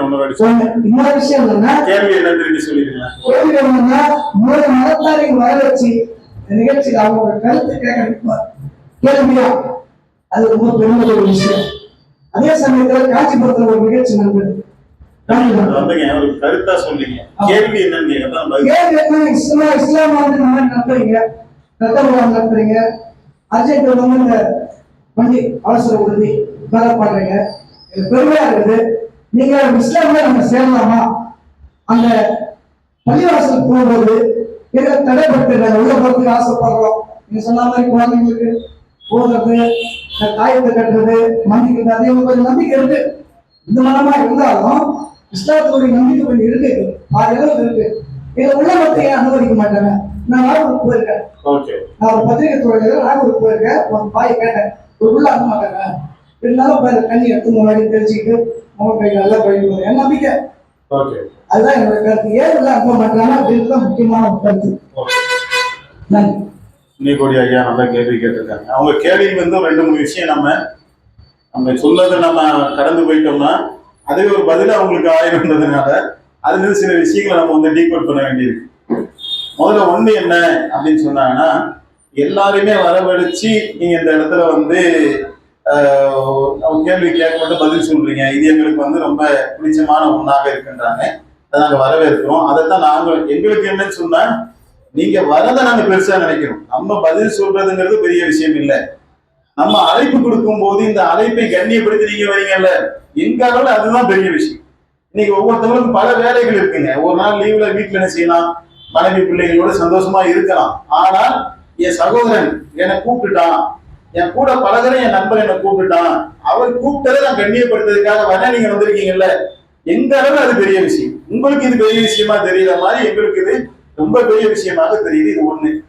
2வது என்ன அப்படின்னாக்கா, நம்ம ஆரம்பத்திலேயே சொன்னோம், எல்லாமே சரி அப்படின்னு வருவதன் மூலமாகத்தான் சகோதரத்துவம் மலரும் அப்படின்னு சொல்லுகின்ற ஒரு பார்வையிலிருந்து நம்ம வித்தியாசப்படும். நீ இந்துவா, நீ இந்துவாவே இருந்துக்கலாம். நீ கிறிஸ்டினா, நீ கிறிஸ்டினாவே இருந்துக்க. நான் முஸ்லீமா, நீ முஸ்லீமாவே இருந்துக்க. முஸ்லீம் என்ற பேர்ல நீ வந்து இங்க தொப்பி போட்டு நோன்பு கஞ்சி குடிச்சாதான் மத நல்லிணக்கம் மலருன்ற அவசியம் கிடையாது. நோன்பு கஞ்சி குடிக்கிறதுல யார் குடிக்கணும்? நோன்பு வச்சது குடிக்கணும். அப்ப நீங்க என்ன செய்யறனாக்கா, அங்க வந்து ஒரு ஏமாற்று வேலை தான் அங்க நடக்குதுங்கிற மாதிரி நமக்கு தோணுது. எங்க அடிப்படையில நம்ம புரிந்து கொண்டு சொல்வதாக இருந்தால், ஒவ்வொரு மதத்துக்கு என்று ஒவ்வொரு தத்துவம் இருக்கு. அந்தந்த தத்துவத்தை அடுத்தவர்கள் என்ன செய்யணும், மதிச்சு நடக்க வேண்டும் என்று நம்ம சொல்றோம். இப்ப உதாரணத்துக்கு பாருங்களேன், இப்ப வந்து என்னுடைய நண்பர் வந்து ஒரு பிராமணராக இருக்கிறேன். இப்ப நான் அவருக்கு கூப்பிட்டு விருந்து வைக்கணும்னு நினைக்கிறேன். நான் என்ன கொடுக்கணும் அவருக்கு? அதெல்லாம் அவருக்கு கண்ணியப்படுத்ததாகும். அவரோடு நான் சகோதரத்துவத்தை பழகுவதாக இருந்தால், நீங்க விரும்புற வெஜிடேரியன் தானே, நான் விரும்புற ஆட்டுக்கறியும் தானே, நீங்க சாப்பிடுங்க, அப்பதான் மத நல்லிணக்கம் மலரும் நான் சொன்னது சரியா? சரி. அவருக்கு என்று சில வாழ்வியல் கோட்பாடுகளை அவர் புரிந்து வச்சிருக்கிறார். ஒரு வல்லலாரை வாழ்வியலாக எடுத்துக்கொண்ட ஒருவர் இருப்பார். அவர் குரான் உண்ணாமையில கட்டமைக்கப்பட்டிருக்கிறார். அவர் என்ன நினைக்கிறாருன்னா, உயிர்வதை செய்யக்கூடாது, உயிர்வதை செய்யக்கூடாது, அதனால் குரான் உண்ணக்கூடாது என்பதை அவர் என்ன செஞ்சிருக்காரு, அவர் ஒரு புரிஞ்சு வச்சு ஒரு ஒரு வழிமுறையில இருக்கிறார். இப்ப நான் அவரை வீட்டை கூப்பிட்டு 65 வேணுமா தந்தூரி வேணுமான்னு கேட்டேன்னு வைங்களா, இது மத நல்லிணக்கத்தை மலர வைக்குமா? அப்ப அப்துல் கலாம் அவர்களை நாம் என்ன செய்யறோம்னாக்கா, இந்த நாட்டினுடைய குடிமகனா நம்ம எல்லாரும் என்ன செய்யறோம், கண்ணியப்படுத்தணும். இப்ப நான் கேட்கிறேன், அவர் கிறிஸ்தவருடைய மெழுகுவர்த்தி, இந்துக்களுடைய குத்து விளக்கு, முஸ்லீமுடைய என்ன எடுத்துட்டு போனாரு, அவர் ஒரு முஸ்லீம். முஸ்லீமா இதில் என்ன செய்யணும், மெழுகுவர்த்திக்கிறது என்னமா கிறிஸ்தவ மதமா, குத்து விளக்கு என்னது இந்து மதம். இதை நான் என்ன செய்யணும், முஸ்லீமாகிய நான் ஏற்றி நான் மத நல்லிணக்கத்தை மலர விட்டேன்னு சொல்றாருல, இதுல நமக்கு உடன்பாடு இல்லைங்கிறேன். அப்படி கடவுள் கொள்கைன்னு வரும்போது அங்க என்ன ஆகுது, இவர் ஒரு கடவுள் கொள்கையில இருக்கிறவங்க. சங்கராச்சாரியார் முன்னாடி மண்டிட்டு உட்கார்ந்து இருக்காரு. வானுயர பறக்கக்கூடிய ராக்கெட்டை விண்வெளிக்கு அனுப்பிட்டு ராக்கெட்டு மேல மேல போகுதுங்க. அதனால் இவர் என்ன செய்யறாரு, இந்தியாவினுடைய விண்வெளி தந்தை என்று போற்றப்பட்டுக் கொண்டிருக்கிறார். அவ்வளவு உயர்ந்த ஸ்தானத்துக்கு இவர் போய்கிட்டு இருக்காரு. இவர் யாருக்கு கீழே போய் உட்கார்றாரு, சங்கராச்சாரியார் காலு கீழே போய் உட்கார்றாரு. மனிதன் சமம்தான் என்பது சமத்துவமா, நான் உயர்ந்தவன் நீ தாழ்ந்தவன் என்பது சமத்துவம்? எதுங்க நீங்க சொல்லுங்க, எது சரியா இருக்கும்? அவர் சங்கராச்சாரியர் கீழே போய் அடி படிஞ்சதுனாலதான் அந்த இடத்துக்கு கொண்டு போனாங்களே. அது உள்ள இருக்கக்கூடிய அந்த பாலிடிக்ஸ் எல்லாம் உங்களுக்கு தெரியாது. ஒருவர் ஒரு முஸ்லீமாகவே இருந்து அவன் பயணிக்கல. அவர் முஸ்லீம், நான் என்னுடைய எல்லா அடையாளத்தையும் திறந்துட்டார். திறந்ததுனாலதான் அவர் என்ன செய்யறாரு, சயின்ஸ் ஓகே, சயின்டிஸ்ட் அவர் கண்டுபிடிச்சது, நம்ம அவர் அணுகுண்டை உருவாக்கி இந்தியாவுடைய வல்லரசாக அவர் நிலைநாட்டு, அதெல்லாம் யாருக்குமே மாற்று கருத்து இல்லை. காம்ப்ரமைஸ் பண்ணிக்கிட்டதுனால அவர் வளர முடிஞ்சு. நான் கேட்கிறேன், அவர்கள் அவங்க மதத்துல உறுதியாக இருந்து நாட்டில் வாழ முடியாதா? ஜனநாயக நாடுனா என்ன அர்த்தம், உன் மதத்தை நீ எல்லாத்தையும் விட்டுட்டு நீ வந்துரு, நீங்க இந்த நிகழ்ச்சிக்கு வரீங்க, உங்க மதத்தெல்லாம் விட்டுட்டீங்க வாங்க, நான் கூப்பிட்டா சரியா இருக்குமா? உங்க அடையாளத்தோட நீங்க வாங்க, பொட்டு வச்சு சகோதரர் வரீங்க, பொட்டுலாம் நீங்க வச்சுக்கீங்க, வாங்க நிகழ்ச்சிக்கு வாங்க. இப்ப நீங்க ஒரு நிகழ்ச்சி கூப்பிடுறீங்க, பரதா நிதிஷ்குமார் இந்த பரதா விழுத்த மாதிரி நீங்க ஒரு நிகழ்ச்சி கூப்பிடுறீங்க, பரதாலாம் கலந்துட்டே வாங்க அப்படின்னா அது சரியா வருமா? சமத்துவங்கிறது எதுல இருக்கு, உங்க மார்க்கத்தை நீங்கள் பின்பற்றிக்கூடிய வேற்றுமை ஒற்றுமைங்க, யூனிட்டி டைவர்சிட்டி. ஒற்றுமை எதுல இருக்கணும், டைவர்சிட்டியோடு அந்த யூனிட்டியில இருக்கணுங்கிறத இந்தியாவுடைய சிறப்பு. அந்த சிறப்பை நான் மறுங்கடிச்சு விடுவேன். நீங்க எல்லாரும் செய்யணும், ஒரு முஸ்லீம் நீங்க கோயிலுக்கு வந்துருங்க, ஒரு முஸ்லீம் நீங்க சர்ச்சுக்கு வந்துருங்க, நாங்க பள்ளிவாசலுக்கு வந்துடுறோம். அப்ப யாருமே எந்த மதத்திலையும் உறுதியா இல்ல. ஒரு கடவுளை வணங்க வேண்டும் என்கின்ற தத்துவத்தின் அடிப்படையில கட்டமைக்கப்பட்டது இஸ்லாமிய மார்க்கம். நான் கோயிலுக்கு முருகரையோ சிவனையோ வழிபடுவதன் மூலமாகத்தான் சமத்துவம் வரும்னா, ஏன் கடவுள் கொள்கை என்னாச்சு, என் கடவுள் கொள்கை நான் உறுதியா இல்லைன்னு அர்த்தம். எனக்கு முன்னாடி வாழ்ந்த என் பாட்டன் முப்பாட்டன் அவங்க எல்லாமே பல கடவுள் வழிமுறைகளை இருந்து எதுக்கு இஸ்லாமிய மதத்துக்கு மாறினாங்க? என்ன சவுதி அரேபியால இருந்து அப்படியே ஒட்டகத்துல வந்தா இந்தியாவுக்கு வந்துட்டாங்க. இப்ப இங்க உட்கார்ந்து இருக்க முஸ்லீம்கள் எப்படி வராங்க, இந்த நாட்டிலே நிலவிய ஏற்றத்தாழ்வுகளை பார்க்கிறாங்க. முஸ்லீம்கள் சகோதரர்களாக வாரி அணைக்கிறாங்க, ஜாதி வித்தியாசம் பார்க்க மாட்டேங்கிறாங்க, ஒரு கடவுளை வழிபடுகின்றார்கள். இப்படி எல்லாம் பார்த்து என்ன செய்யறாங்க, குறிப்பாக தாழ்த்தப்பட்ட மக்கள் சொல்லுவாங்கல்ல, யாரையும் நம்ம சொல்லக்கூடாது, பட்டியலின மக்கள் என்று யாரை அடையாளப்படுத்துகின்றார்களோ அவர்கள் சம உரிமைக்காக தீண்டாமைக்கு எதிராக என்ன செஞ்சாங்க, இஸ்லாத்திற்குள்ள நுழைந்தது நாம பார்க்கணும். இது நுழைந்ததுக்கான அடிப்படை நோக்கமே என்ன, ஒரு கடவுள் இருக்கின்றான், கடவுளுக்கு முன்னால் அனைவரும் சமம் என்று சொன்ன இந்த கொள்கை. இதை காலில் தூக்கி போய் மிதிச்சுட்டு தான் சங்கராச்சாரியர் கீழே போய் உட்கார்ந்து வர அவர் சொல்லக்கூடிய அந்த போதனை நாம தலையில ஏற்கணும் அப்படின்னு சொன்னா, அவர் ஏற்ற ராக்கெட் விட்டதை விட அந்த அந்த கிரெடிட் எல்லாத்தையும் அழிக்கக்கூடிய வகையில இருக்குது. இன்னைக்கு வரைக்குங்க ஒரு இந்து சகோதரன் அவன் ஒரு ஆலயத்துக்குள்ள போறதுக்கு இன்னைக்கு போராட்டம் நடத்திட்டு இருக்காங்க. நடக்கிறா இல்லையா? சம உரிமை மறுக்கப்படுதா இல்லையா? மறுக்கப்படுதானே செய்யுது. அப்ப சமத்துவத்தை பேணுகின்ற எந்த ஒன்றையும் நாம் என்ன செய்ய முடியாது, ஜீர்ணித்துக் கொள்ள முடியாது. இந்த நாட்டிலே அனைவருக்கும் அவர்கள் மதத்தின் அடிப்படையில வாழ்வதற்கான உரிமை வழங்கப்பட்டிருக்கின்றது. அவர்கள் சரி என்று கருத்து சொல்லிக்கலாம். இப்ப நீங்க ஒரு கிறிஸ்தவர் கூப்பிட்டு 3 கடவுள் கொள்கை ஏன் சரி தெரியுமா, பிதாசுதன் பரிசுத்த அப்படின்னு நாங்க ஏன் சொல்றோம் தெரியுமா, இதுதான் காரணம். இன்னொரு சகோதரர் என்ன செய்யறாங்க, எங்களை அழைச்சி பல கடவுள் கொள்கை நாங்க சொல்றோம், பல கடவுள் நினைச்சுக்காதீங்க, எல்லாம் ஒரு பரம்பொருள் தாங்க நாங்க வணங்குறோம். உதாரணத்துக்கு அவங்க விளக்கு சொல்றாங்கன்னு வைங்களேன், நீங்க விளக்கத்தை சொல்லுங்க, ஏற்கிறேன் மறுக்கிறேன், என்னுடைய உரிமை. எல்லாருக்கும் என்ன செய்யுது, இந்த நாட்டினுடைய உரிமை, கருத்து சொல்வதற்கான உரிமை இருக்குது. எல்லாமே சரின்னு சொல்றதுதான் ஒற்றுமைக்கான வழின்னு சொல்றது எப்படி சரின்னு நம்ம கேட்கணும், கேள்வி எழுப்பணும். உண்மையா இல்லையா, சரியா இல்லையாங்க? அடுத்து 2வது, நாங்க இப்போ பள்ளிவாசலுக்கு வரோம், நீங்க அனுமதிக்க மாட்டேங்கிறீங்க அப்படின்னு சொன்னா அது 2ஆ பார்க்கணும். முஸ்லிம்களில இந்த மார்க்கத்தை சரியா விளங்காம ஒரு கரோக்கியலான லாங்குவேஜ்ல சொல்றாங்க, மோடு முட்டி தரம்பாங்கல்ல, இந்த குர்ஆன் என்ன சொல்றது, முகமது நபி என்ன சொல்றாங்கன்றதெல்லாம் விளங்கி கொள்ளாமல் முஸ்லிம் அல்லாத மக்கள் வந்தா தீட்டு பெற்றுறோம்ன்ற மாதிரி ஏறக்குறைய நீங்களாம் வரக்கூடாது, இதெல்லாம் நாங்க அது ஒரு உயர்ந்த ஜாதி மாதிரியும், இவங்க என்னமோ வானத்துல இருந்து வந்த மாதிரியும், இவங்கெல்லாம் உள்ளக்க வந்தாங்க அந்த பள்ளிவாசல் அசுத்தமாயிருக்கிற மாதிரியும், இப்படி ஒரு மிக தவறான சிந்தனை உள்ள முஸ்லிம்களும் இருக்கின்றார்கள். இப்ப சமீப காலமாக இந்த 30-40 ஆண்டுகளாக எங்களுடைய ஜமாத் என்ன செய்து குர்ஆனில் இருந்து முகமது நபியுடைய போதனைகளிலிருந்து எடுத்து நாங்க செய்த பிரச்சாரத்தின் விளைவாக, நீங்க நாளைக்கு எங்க பள்ளிவாசலுக்கு வரணும்னு நினைச்சீங்கன்னா, வெள்ளிக்கிழமை நாங்க மசூதிக்கு வரோம், எந்த கிழமையும் நாங்க மசூதிக்கு வரோம், உங்க வணக்க வழிபாடுகள் நாங்க பார்க்கணும்னு பிரியப்பட்டீங்கன்னா அதற்கான அனைத்து ஏற்பாடுகளையும் செய்து தர நாங்கள் தயாராக இருக்கின்றோம். அப்படி வந்துகிட்டும் இருக்காங்க, வந்து பாருங்க. நீங்க இஸ்லாத்தை நாங்க வரலாமான்னு கேட்கறேன், நீங்க வராது அவங்க உரிமை சம்பந்தப்பட்டது. ஒருத்தர் ஆராய்ச்சி செய்யறாரு, யோசிக்கிறாரு, பிடிச்சிருக்கு, வரலாம், வராமையும் போலாம். அதை பத்தி நம்ம இந்த அவையில பேச வரல. வழிபாட்டு முறை என்னதாங்க செய்றீங்க, குழுறீங்க, நிமிடுறீங்க, அதை எதுக்காக குடிறீங்க, எதுக்காக நிமிடுறீங்க, அங்க என்ன சொல்றீங்க, எதை போய் வணங்குறீங்க, அங்க கல் இருக்கா, மண் இருக்கா, ஒண்ணுமே காத்த வணங்குறீங்களா, எதெல்லாம் வணங்குறீங்க, பார்க்க வரணும், வாங்க. அதுக்கு உண்டான அனைத்தையும் நாங்க என்ன செய்யறோம், எங்களுடைய ஜமாத் வந்து செய்ய தயாரா இருக்குது. இஸ்லாம் அதை வரவேற்று என்ன அதுக்கான சில அடிப்படையான, இப்ப நாங்க போகும்போது கை கால சுத்தம் பண்ணிட்டு போறோம்லங்க, அந்த மாதிரி ஒரு சில சுத்தத்தை நீங்கள் செய்து கொண்டு உள்ளக்க பள்ளிவாசலுக்குள்ள வரலாம், குர்ஆனை படிக்கலாம், தொழுகிறத பார்க்கலாம். சில சகோதரர்கள் நான் தொழுகவே செய்யணும்பாங்க, ஆர்வத்துல என்ன செய்வாங்க, நான் தொழுதே இப்ப வாபா பக்கத்துல நின்று உனக்கு என்ன வேணுமோ நீ என்ன செய், ட்ரைனிங் எடுத்துக்க, பாத்துக்க, நீ பிரியப்பட்ட கட்டாயம் கிடையாது. எந்த அடிப்படையில என்ன செய்யறோம், நாம அதுக்கான வாசல் கதவை திறந்து வச்சிருக்கிறோம். இந்த அவையிலே அதை நம்ம உங்களுக்கு என்ன செய்யறோம்னாக்கா பொது அறிவிப்பாக உங்களுக்கு சொல்லுகின்றோம். நீங்க சொன்னது உண்மை, முஸ்லிம்கள ஒரு சாரார் அப்படி இருக்கிறாங்க, அது தவறு. அது அதற்கு எதிரான பிரச்சாரத்தை நாங்க இன்னும் தீவிரப்படுத்த வேண்டி இருக்குது. நாங்கள் எங்களுக்கு வாசல் கதவை திறந்து வச்சிருக்கோம் உங்களுக்குன்றதாக என்பதை உங்களுக்கு உண்டான பதிலாக சொல்லிக்கொள்வோம். அடுத்ததாக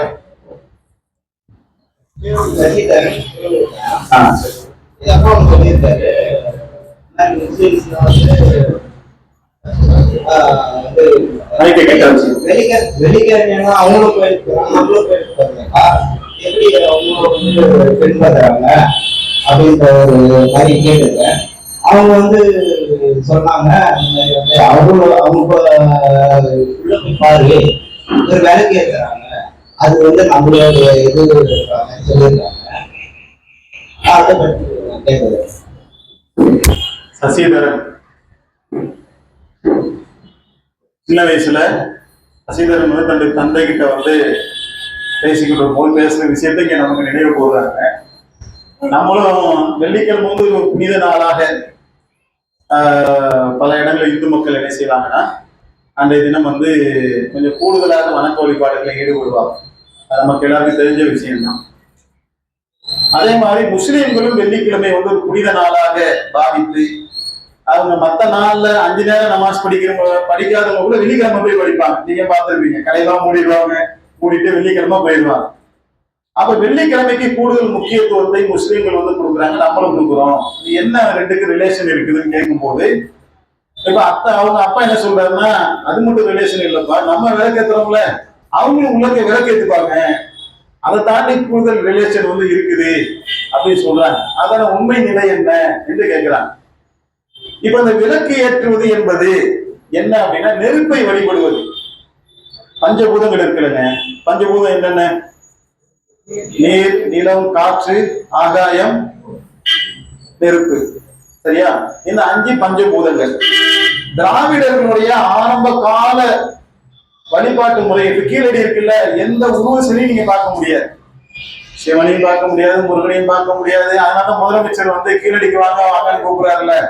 ஏன்னா உருவ வழிபாடு என்பது தமிழர்களுடையது கிடையாது. தமிழர்கள் எதை வழிபட்டுக் கொண்டிருந்தார்கள் என்று சொன்னால் பஞ்சபூதங்களை வழிபட்டுக் கொண்டிருந்தார்கள். பிறகு காலங்களுக்கு அப்புறம் பஞ்சபூதங்களிலே என்னென்ன வர்ணனா வர்ண பகவான், நெருப்புனாக்க அக்னி பகவான் என்று ஒரு கடவுளாக பின்னாடி என்ன செஞ்சது? ஆரியர்களுடைய வருகைக்கு பின்னாடிதான் அந்த உருவ வழிபாடு என்பது முக்கியம் அடைஞ்சிச்சு. கீழடியில தோண்டி பலதையும் எடுத்தாங்கல்ல, ஏன் எந்த கடவுள் சிலையும் எடுக்கப்படல? அப்ப நம்ம தமிழர்களுடைய பாரம்பரியம் என்பது உருவ வழிபாடு இல்லாதது. அதனாலதான் விண்டவர் கண்டிலர் கண்டவர் விண்டிலர் சொன்னாங்க. அப்படின்னா என்ன அர்த்தம்? விண்டவர் கண்டிலர் கண்டவர் விண்டிலர் அப்படின்னா என்ன அர்த்தம்? கடவுளை யாருமே பார்த்ததில்லை, கடவுளை யாராவது பார்த்தவங்களும் நம்ம பார்க்க முடியாது. கடவுளை போய் மனுஷன் பார்த்துட்டாங்க, அவரை நம்ம பார்க்க முடியுமா? அவரை நம்ம பார்க்க முடியாது. அப்ப கடவுளை காணவே முடியாது. காணல் தெரியவன் தான் கடவுள். கண்ணில் பார்த்துட்டோம்னா கடவுள் இல்லைன்னு சொல்ல வராங்க. இது முஸ்லீமா எழுதி வச்சது இல்லை. ஒன்றே குலம் ஒருவனே தேவன்ங்கிறது யாரு சொன்னது? நம்முடைய திருமந்திரத்துல என்ன செய்யுது? ஒன்றே குலம் ஒருவனே தேவன். பாயிண்ட கவனிங்க, ஒரு இறைவன் தான் இருக்கிறான், எல்லாரும் ஒரு குலம். இஸ்லாம் என்ன சொல்லிச்சோ அது வேறு வார்த்தைகள் என்ன செய்யுது? ஒரு அழகிய வார்த்தைகளை செதுக்கி கொடுக்குறாங்க பாருங்க. அப்போ வானம் பூமி படைக்கப்பட்டதுல இருந்து இறைவன் ஒருவன் தான், நம்ம எல்லாரும் ஒரே அண்ணன் தம்பிங்க தான், எல்லாம் ஒரே குலம் தாங்கிறதுனா தமிழர்களுடைய மரபுல ஊறி இருக்கக்கூடிய ஒரு விஷயம். இப்ப இதுல என்ன செய்யறாங்கன்னாக்கா அந்த நெருப்பை வழிபடக்கூடிய ஒரு முறை வந்து இருக்கிறதுனால தீப ஆராதனை செய்வது, ஒரு விளக்கு ஏற்றுவது, காமாட்சி விளக்கு ஏற்றுவது, இதெல்லாம் என்ன செய்வாங்கன்னாக்கா இந்து மத மரபுகள்ல அதை செய்து கொண்டு வருகின்றார்கள். இது அவங்களுடைய மதம் சார்ந்த விஷயங்கள். டீப்பா நம்ம போக வேண்டியதில்லை. முஸ்லிம்களும் இப்படி செய்யறாங்கன்றது எதை வச்சு அவருடைய தந்தையார் சசிதரன் அவருடைய தந்தையார் சொல்றாருனாக்கா, நீங்க தர்காக்கு போனீங்கன்னா அங்க என்ன வச்சு இதே மாதிரி விளக்கு ஏற்றுவாங்க. தர்காக்கு போன மாதிரி பள்ளி வாசல்ல போய் எங்க இது வந்து பள்ளிவாசல் தானேங்க, இது வழிபடக்கூடிய இடம். நீங்க எங்க விளக்கு கண்டுபிடிக்க பார்க்கலாம்? நீங்க எங்க தேர்னாலும் விளக்கு கண்டுபிடிக்க முடியாது. எங்கெல்லாம் மசூதி இருக்குதோ அங்க விளக்கு இருக்காது, எங்கெல்லாம் தர்கா இருக்குதோ அங்கெல்லாம் விளக்கு இருக்கும். அந்த தர்கால என்ன செய்வாங்கன்னா ஒரு ஆளை வந்து அடக்கம் பண்ணியிருப்பாங்க. இறந்து போன ஒருவரை அடக்கம் செய்துவிட்டு அவர்கிட்டயே வணங்குவாங்க. கடவுளை வணங்க வேண்டும் என்று சொல்லப்பட்ட மார்க்கத்தில கடவுளை வணங்குவதை விட்டுவிட்டு, ஒரு இறைவனை வணங்குவதை விட்டுவிட்டு, அல்லாஹ்வை வணங்குவதை விட்டுவிட்டு மனிதர்களில நல்லவர்கள் என்று இவர்களாக ஒருவரை அடையாளப்படுத்தி அவரை செய்வாங்க, புதைச்சி அந்த இடத்துல பச்சை துணியை போட்டு பூ போட்டு மாலை போட்டு அவருக்கு விளக்கு வச்சு அங்க திரிய வச்சு அங்க எண்ணெயை ஊற்றி ஒரு விளக்கு கொண்டு போய் வச்சு வழிபட ஆரம்பிச்சிட்டாங்க. இதற்கும் இஸ்லாத்துக்கும் முனை அளவுக்கும் சம்பந்தம் கிடையாது. அதுல இருந்து வந்தாங்க. எதுல இருந்து வந்தாங்க? இந்து மதத்திலிருந்து, கிறிஸ்துவ மதத்திலிருந்து வராங்க. வரும்போது இங்க ஒண்ணுமே இல்லாம இருக்கப்ப காலியா கிடக்கு, ஏதாவது எனக்கு செஞ்சா நல்லா இருக்குமே என்று யோசிச்சு அங்க உள்ள நடைமுறைகளை என்ன செஞ்சுக்கிட்டாங்க? நீ தேர்வு வச்சிருக்க, நான் சந்தன குடின்னு ஒண்ணு வச்சுக்கிறேன் அப்படின்னு சந்தன குடி இருக்கிறாங்க. நீ தீ மிதிக்கிற, நான் பூ மிதிக்கிறேன் என்று இவங்க என்ன செய்யறாங்க? முஸ்லிம்களே நாகூர்ல செய்யறாங்கல்ல. அதுக்கு இஸ்லாத்துக்கு சம்மந்தம் இருக்குதா? ஆனா இந்த நிகழ்ச்சிக்கு வருவதற்கு முன்னாடி நாம என்ன நினைச்சிட்டு இருக்கோம்னா, நாகூர் சார் புண்ணியகுடி ஐயா கூட சொன்னாங்க தர்காக்குள்ள போகிறாரு. தர்காவுக்கு போவதற்கும் இஸ்லாத்துக்கு சம்பந்தம் கிடையாது. இன்னும் சொல்ல போனா தர்கா வழிபாட்டை, சமாதி வழிபாட்டை இஸ்லாமிய மார்க்கம் அடியோடு எதிர்க்குது. சமாதி வழிபாடு கூட ஒரு இறைவனை வழங்குவதற்கு அப்புறம் அவர்கிட்ட ஏன் போனோம்?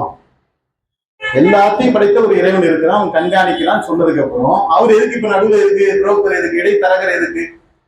கடவுள்கிட்ட வந்து கேளுப்பான்னு சொல்லிக்கிட்டு இப்படி கடவுள்கிட்ட போகாம அங்க தர்கா வழிபாட்டுக்குள்ள போறவங்க தான் அங்க விளக்கு ஏத்துறது, அங்க ஊதுபத்தி ஏத்துறது, மெழுகு ஏத்துறது, லட்டை வாங்கிட்டு போய் பூந்தியாக்கி அதை வந்து என்ன செய்யறதுனாக்கா நாசாவாக கொடுக்கறது.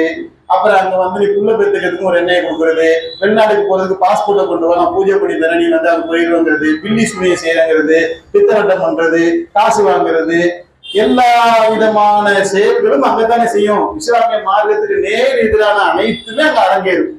அதற்கும் இஸ்லாத்துக்கும் எந்த சம்பந்தமும் இல்லை என்பதை சசிதரன் ஐயாவுக்கு நம்ம சொல்லிக்கணும். தந்தை சொன்னதை அதை பார்த்துட்டு சொல்லியிருப்பாங்க. வெளிப்படையே நம்ம என்ன பார்க்கிறோமோ அந்த புரிதலில அவங்களும் விளக்கேற்றுறாங்கன்றதை தர்கா வச்சு அவங்க சொல்லியிருக்கலாம். ஆனா அதற்கும் இஸ்லாத்துக்கும் சம்பந்தம் இல்லை. இன்னும் சொல்ல போனால் இல்லற வாழ்க்கை என்பதுதான் இயல்பானது. இப்ப நம்ம உட்கார்ந்து இருக்கோம், மணி என்னாவது? 12:45. ஒரு 1:30 மணியை கிராஸ் பண்ண நமக்கு என்ன ஆகும்? ரமேஷ் சாருக்கும் பசிக்கும், உன்னிய கோடிக்கும் பசிக்கும், அப்துல் மீதுக்கும் பசிக்கும், எனக்கும் பசிக்கும்.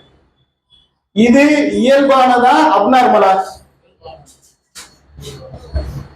எது எது இயல்பு, எது அப்நார்மல் கேட்கிறேன்.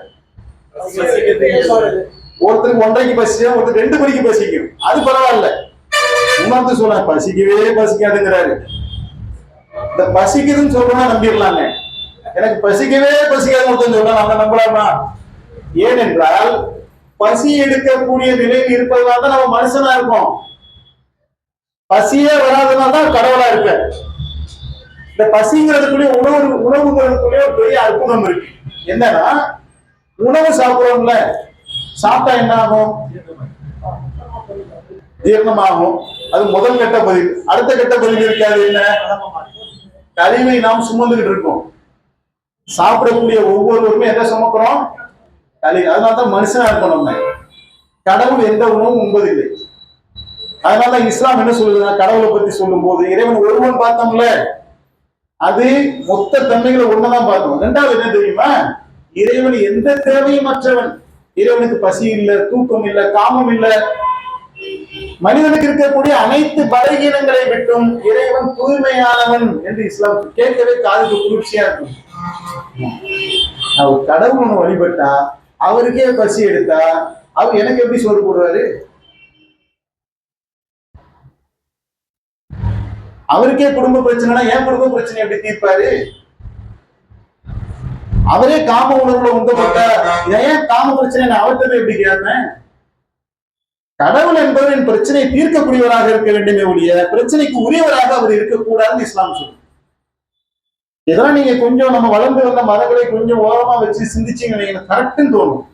அது சிந்திக்கிறதுக்கு தடையா இருக்குது. நம்ம ஏற்கனவே இருக்கக்கூடிய அந்த மரபுகள் தான் நமக்கு என்ன செய்யறது தடையாக இருக்குதே ஒழிய நீங்க ஒவ்வொருத்தர் காய்த்தல் இல்லாமல் வெளிப்படை தன்மையோடு இந்த உபதேசத்தை கேட்டீங்கன்னா உங்க மனசே அதை வந்து ஏத்துக்கும். அப்ப ஏன் இதை நம்ம சொல்ல வந்தோம்? பசிக்கிறது எப்படி ஒரு இயல்போ அந்த இயல்பிலே தான் இறைவன் மனிதனை படைத்திருக்கின்றான். குர்ஆன்ல ஒரு சம்பவம் வரும். நீங்க டீப்பா புரிஞ்சுக்க முயற்சி பண்ணாட்டி கூட லேசா கூட புரிஞ்சுக்கிங்க. ஒரு மன்னன் இருந்தான், அவனுக்கு பேர் ஃபிரௌன். அந்த மன்னன் தன்னை கடவுள் என்று சொன்னான். அந்த மன்னனிடத்துல ஒரு இறை தூதரை இறைவன் அனுப்புகின்றான். அவருக்கு பேர் மோசே. பைபிள் படி சொல்றதா இருந்தா, குர்ஆன்ல சொல்றாருன்னா மூசா. மூசா எங்க போறாரு? ஃபிரௌன் இடத்துல போறாரு. ஃபிரௌன் தன்னை பத்தி என்ன சொல்லிட்டு இருக்கான்? நான் தான் கடவுள்.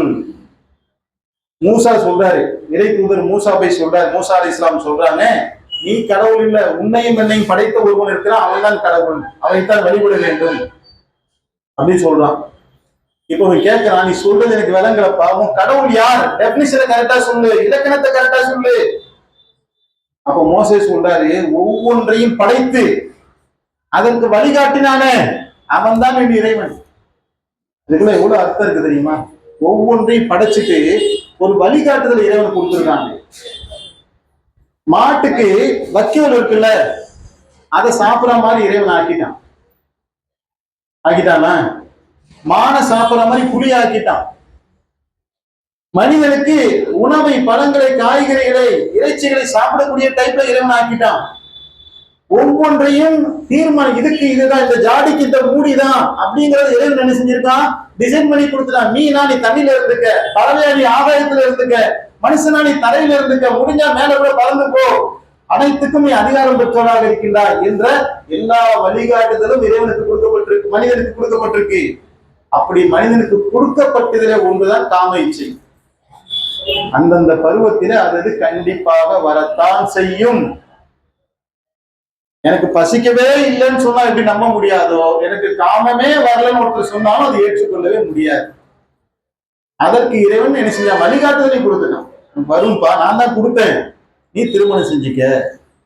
உனக்கு பசி எடுக்கும், நான் தான் உணவு பிரச்சனைக்கு நீ சாப்பிட்டுக்க. உனக்கு தூக்கம் வரும், தூங்கிக்க. நான் அனுமதித்த ஒன்றை என்ன செய்யணும், கடைபிடிக்க வேண்டும். திருமணம் என்கின்ற ஒன்றின் மூலமாக அந்த உறவை நீ அமைத்துக் கொள். அது தர்மமாக மாறிடும், அது புண்ணியமாக மாறிடும் என்று இஸ்லாம் சொல்லி இந்த துறவரத்தை பாதிரியாராக இருக்கக்கூடிய ஒன்றை இஸ்லாம் என்ன செய்து நிராகரிக்கும். முஸ்லிம்கள் இமாம்களாக இருக்கிறாங்கல்ல, கல்யாணம் கண்டிப்பா பண்ணிருப்பாங்க. துறவரத்துல ஒரு முஸ்லீம் இருக்கிறாருன்னா அவர் முஸ்லீமாவே இருப்பதற்கு கல்யாணத்துக்கு பொண்ணு கிடைக்கிறோம்னா அது வேற விஷயம். கல்யாணமே பண்ண மாட்டாருன்னு சொன்னா அவர் இஸ்லாத்தை முகமது நபியுடைய வழிமுறையில அவர் வந்தவர் அல்லன்னு அர்த்தம். அவர் இஸ்லாத்தை விட்டு வெளியே போயிட்டாருன்னு அர்த்தம். இஸ்லாத்தினுடைய மரபுகளை திட்டமிட்டு ஒரு குர்ஆனுடைய வசனத்தை வேண்டுமென்றே ஒருவர் நிராகரித்தால் அவர் நிராகரித்தவனாக ஆகிவிட்டான். நான் கல்யாணம் பண்ண மாட்டேன், இறைவன் சொன்னாங்க பண்ணக்கூடாதுன்னு சொல்லிட்டாரு. அப்ப இமாம்கள் என்று சொன்னால் இமாமை பத்தி குர்ஆன்ல சொல்லிட்டு இருக்கு. அது இமாமுக்கான அளவுகோல் குர்ஆன் என்ன தெரியுமா சொல்லுது? இறைவனை யார் அதிகமாக அஞ்சுகின்றார்களோ அவர்கள் தான் இமாம்கள். நீ எவ்வளவு பெரிய குல்லா போட்டிருக்க, எவ்வளவு பெரிய பைஜாமா போட்டிருக்க, எவ்வளவு காசு வச்சிருக்க, எவ்வளவு அரபி வசனத்தை மனப்பாடம் பண்ணிருக்க, எவ்வளவு மந்திரம் சொல்ற, அதுதான் இரண்டாவது குணம். இறைவனுக்கு யார் அதிகமாக அஞ்சுகின்றார்களோ அவர்கள் தான் சிறந்தவர்கள், அவர்கள் தான் இமாமாக இருப்பதற்கு தகுதியானவர்கள் அப்படின்னு சொல்லு. மற்றபடி பாதிரியாரை பத்தியோ அல்லது துறவரத்தை பத்தியோ இஸ்லாம் ஆதரிக்கவில்லை. அது மனிதனுடைய இயல்புக்கு எதிரானது என்று இஸ்லாமிய மார்க்கம் சொல்லுது.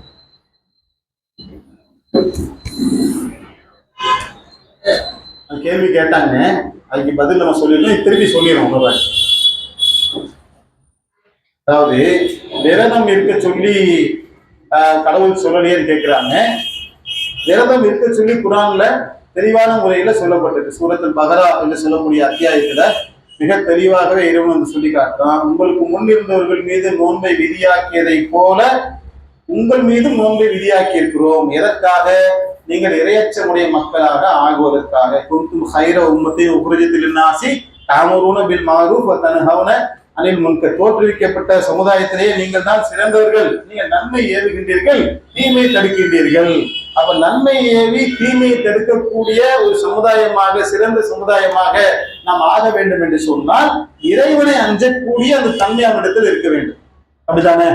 ஒரு மனுஷன் பண்பட்டு இறைவனுக்கு கட்டுப்பட்டு நல்லதை மக்களுக்கு சொல்லி தீமையை விட்டு விலக வேண்டும் என்று சொன்னால் இறையச்சம் இருக்க வேண்டும். அந்த இறையச்சத்துக்கு உண்டான பயிற்சியாகத்தான் நோன்பு என்கின்ற ஒன்றை குர்ஆன் என்ன செய்து திருக்குர்ஆன் வந்து போதிச்சிருக்கு. திருக்குர்ஆன் சொன்ன போதனையின் அடிப்படையில தான் முஸ்லிம்கள் வந்து நோன்பு வைக்கிறாங்க. அது வேதத்துல இருக்கு, மிக தெளிவான வார்த்தைகள் இருக்கு.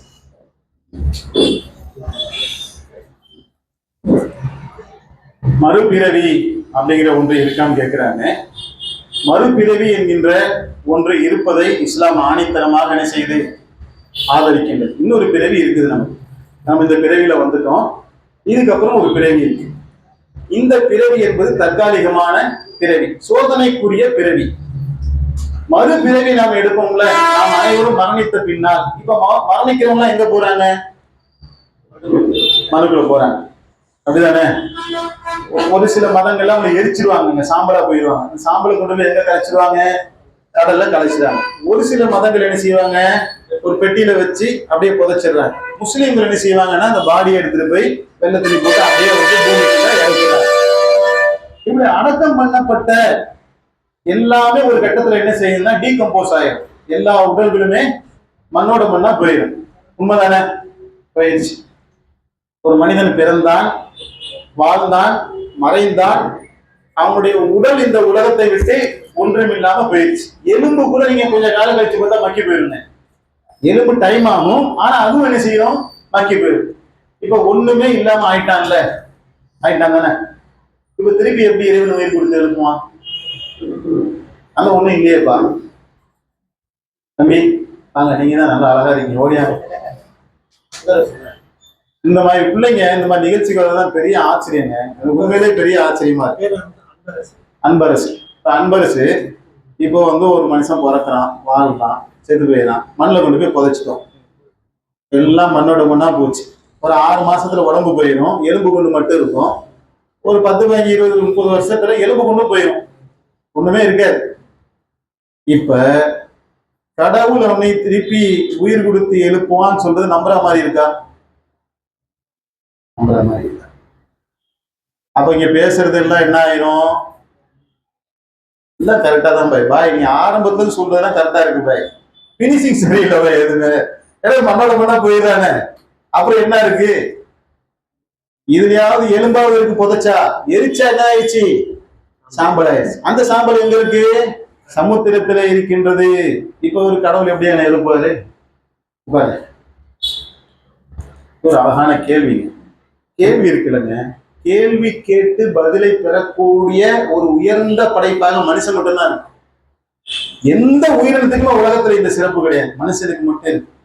ஒரு கேள்வியை கேட்டு கரெக்டான பதிலை நீங்க புரிஞ்சுட்டீங்கன்னு வைங்க, உள்ளத்துல ஒரு ஒளி கிடைக்கும். இது பாருங்க, இந்த உலகம் இருக்குல்ல, இந்த உலகமே ஒரு காலகட்டத்துல இல்ல சொன்னா நம்ப முடியுதா? இப்ப நம்ம பூமின்ற உள்ள வாழ்ந்துட்டு இருக்கோம்லங்க, கோடான கோடி ஆண்டுகளுக்கு முன்னாடி முதல்ல பூமி இருந்துச்சா? பூமின்னு ஒண்ணு இருந்துச்சாப்பா? இது அப்படியே யுகம் யுகமாக சாஸ்வாரமாக பூமி இருந்துட்டு இல்ல, ஒரு குறிப்பிட்ட கட்டத்தை என்ன செய்யுது? ஒரு பெரிய அழுத்தத்தினால் இந்த பிரபஞ்சம் தோன்றுகின்றது. பெரு அழுத்தத்தின் காரணத்தினால வெடிச்சு என்ன செய்யுது? செதறி என்ன செய்யுது? பல கோள்கள் நெருப்பு கோலங்களாக இருந்து அப்புறம் என்ன செய்யுது? சூரியனை மையமா வச்சு இந்த கோள்கள்லாம் சுத்த ஆரம்பிக்கும். தூசியா இருக்கு, தூசிலாம் ஒன்னா சேர்ந்த கோள்களாவது, ஒரு பக்கம் செவ்வாய், புதன், பூமியை சுத்தி அது ஒரு கோள் நிலா, இதெல்லாம் சூரிய குடும்பம் இங்க ஒண்ணு. இதே மாதிரி கோடான கோடி கேலக்சிஸ் உலகத்துல இருந்துகிட்டு இருக்கு. இப்ப நாம இங்க எங்க இருக்கோம்? இப்ப பூமியில இருக்கிறோம், இப்ப இந்தியாவில இருக்கிறோம், தமிழகத்துல இருக்கிறோம், திருவள்ளூர் மாவட்டத்துல இருக்கிறோம், இந்த பள்ளிவாசல உட்கார்ந்துட்டு இருக்கோமே. ஒன்றுமே இல்லாத நிலையிலிருந்து இறைவன் நம்மளை உருவாக்கிட்டாங்க. இப்ப ஸ்டில்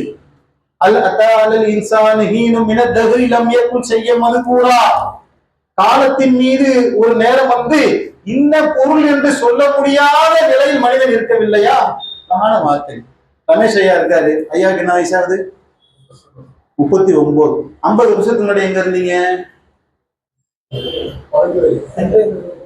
100 வருஷத்துக்கு முன்னாடி அவங்க அப்பாவும் இல்லை. இறைவனுடைய கேள்வி எவ்வளவு ஷார்ப்பா ஒரு ரமேஷை பார்த்து கேட்கிறாரு.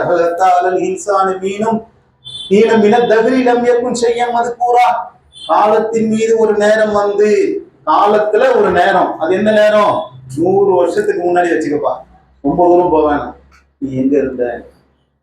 ஒன்றும் இல்லாத நிலையிலிருந்து நான் உன்னை உண்டாக்கி விட்டேன். ஒரு ஹூண்டாய் கம்பெனிக்காரன் காரையே ரெடி பண்ணி அனுப்பிட்டான் வெளியில. இப்ப நான் கம்பெனிக்காரன் சவால் விடுறேன், நீ ஒரு குண்டூசியை தயாரிக்க முடியுமா அப்படின்னு கேட்கிறேன். ஐயோ, காரையே ரெடி பண்ணி அனுப்பிட்டேன், எனக்கு ஊசி தயாரிக்க முடியாதா? ஒன்றுமே இல்லாததுல இருந்து இறைவன் எதை உருவாக்கிட்டான்? சூரியன், பூமி, சந்திரன், மனிதன், மரம், செடி, கொடி, டைனோசர் எல்லாத்தையும் படைச்சது யாருன்னா திருப்பி சொல்லுற இறைவன். ஆனா இறைவனை பத்தி கரெக்டா நம்ம சிந்திச்சு உணர மாட்டேங்கிறோம். எல்லாத்தையும் உருவாக்கிய இறைவன் ஏதாவது ஒன்றிலிருந்து உருவாக்குனானா? ஒண்ணுமே இல்லாததுல இருந்து உருவாக்குனானா? அப்ப அழிஞ்சு போனதுக்கு அப்புறம் எது மெட்டீரியல் தேவைப்படுது? திருப்பி ஒண்ணுமில்லாததுல இருந்து உருவாக்கிய போறான். ஏற்கனவே வந்தது ஒண்ணுமில்லாதது தானே. நீங்க இப்போ வரைக்கும் நீங்க பாருங்க, ஒரு மழை பெஞ்சதுன்னா ஒன்றுமே இல்லாதது மீன் வந்துருங்க. எங்கிருந்து வருது, எப்படி வருதுன்னு எனக்கு கண்டுபிடிக்க முடியாதுங்களா? ஒரு அம்மா வீட்டுல குழந்தை கரு வளருது, அவங்க பாத்தீங்கன்னா வாந்தி எடுத்துக்கிட்டே இருப்பாங்க, கரு வளர்ந்துகிட்டே இருக்கும். அவங்க திங்கிற சாப்பாட்டுக்கு அந்த குழந்தை வளர்றதுக்கு சம்மதமே இருக்காது. நல்லா சாப்பிட்டு சாப்பிட்டு குழந்தை வளர்ந்தா அது வேறங்க. சாப்பிட்றதுலாம் வாந்தி எடுத்துக்கிட்டு குழந்தை எப்படி வளருது? இறைவன் இருக்கிறான். ஒன்றும் இல்லாததுல இருந்து இறைவன் ஒரு மனுஷனை மாதிரி கடவுளை பாத்திரக்கூடாது. இப்ப நான் வீடு கட்டினா எனக்கு என்ன வேணும்? செங்கல் வேணும். செங்கல் வேணும்னா என்ன வேணும்? மண்ணு வேணும். மண் இல்லாம செங்கல் வராது, செங்கல் இல்லாம வீடு வராது. ஆனா இறைவனுக்கு அப்படியா? என்ன மாதிரிதான் இறைவன், அப்புறம் இறைவனே தேவையில்லையே. இறைவனுக்கு எந்த மெட்டீரியலும் தேவையில்லை. ஒன்றும் இல்லாத நிலையிலிருந்து அவர் என்ன செய்வாரு? குன் ஆகுனா ஆயிரும். அது குர்ஆன் சொல்லுது. நான் யார் என்று சொன்னால் குன் ஆகு என்றால் அது ஆகிவிடும். அப்ப மனிதன் பிறந்தான், படைத்தான் இறைவன், அவன் வளர்ந்தான், இறக்கிறான், மண்ணோட மண்ணா போயிடுறான். போனதுக்கு அப்புறம் இறைவன் என்ன செய்வான்? ஒரே ஒரு பேரொளி, அனைத்து மனிதர்களும் இறந்து விடுவார்கள். மீண்டும் ஒரே சத்தம், அனைத்து மனிதர்களுமே உயிர் பெற்று இறைவனுடைய சன்னிதானத்துக்கு முன்னால் நிற்பார்கள். அந்த ஒரு நாள் கண்டிப்பாக வந்தே தீரும் என்று திருக்குறான் ஆணித்தரமாக சொல்லுது. அந்த ஒண்ணிலே இஸ்லாமிய மார்க்கத்தினுடைய சாரம் இருக்குது அப்படிங்கறத நாம புரிந்து கொண்டு யாருமே அப்படியே விடப்பட மாட்டாங்க. திருப்பி சொல்றேன், ஒரு நாள் நீங்களும் நானும் இறைவனுடைய சன்னிதானத்துக்கு முன்னால் நிற்கத்தான் போறோம். இறைவன் உயிர் கொடுத்து எழுப்பத்தான் போறோம் மரணத்துக்கு பின்னால் அப்படிங்கிற தத்துவத்தை இஸ்லாமிய மார்க்கம் சொல்லுகிறது. ஓகே தானே? தட்சணாமூர்த்தி அவங்க நண்பர் தான். சும்மா யாருன்னா அவர் வந்து மேரேஜ் பண்ணியிருக்காரு. சரி, அவர் வந்து சின்ன லவ் மேரேஜ் தான் பண்ணிருக்காரு. யாரு பண்ணிருக்காரு? முஸ்லீம் அவங்க மேரேஜ் அரேஞ்ச் மேரேஜ் தான் சார் பண்ணியிருக்காங்க. எந்த பிரச்சனை இல்லை, நல்லா இருக்காங்க. இப்போ ஒரு சில இதுல என் காதல் கேட்டுச்சுன்னா, என் மதத்துல பொண்ணு கொடுத்தா நான் கட்டிக்கிறேன், என் மதத்துல வந்து சேர்ந்தணும் அப்படின்னு சொன்னாங்க. அது எதனால என்ன எதுன்னு கேட்குறேன். நான் கேட்கறதா தப்பு தப்புலாம் இல்லை. நீங்க கேட்கதான் நம்ம விரும்புறோம். தட்சணாமூர்த்தி தானே உங்க பேரு? ரெண்டு பேர் தட்சணாமூர்த்தி. உங்க பேரு? என் பேர் வந்து இந்து மதம் தான். புரியுது. ஆமா, அவங்க வீட்டுக்கு போயிட்டு போன பேசி அவங்க வந்துருக்காங்க. அவங்க காம்ப்ரமைஸ் பண்ணாங்க, கட்டி கொடுத்துட்டாங்க.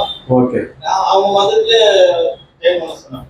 இப்போ அப்படியே தான் இருக்கு, எது பிரச்சனை இல்லை, நல்லா இருக்கிறாங்க, ஹாப்பியா இருக்கிறாங்க. இல்ல அவரு முஸ்லீம் ஆயிட்டாரா இந்துவாவே இருக்காரா? அவர் முஸ்லீமாவே இருக்கிறாரு. வீட்டுக்கும் வராப்புல அவர் மதம் மாறிட்டாரா? மதம் மாறிட்டாரு. சரி, ஓகே.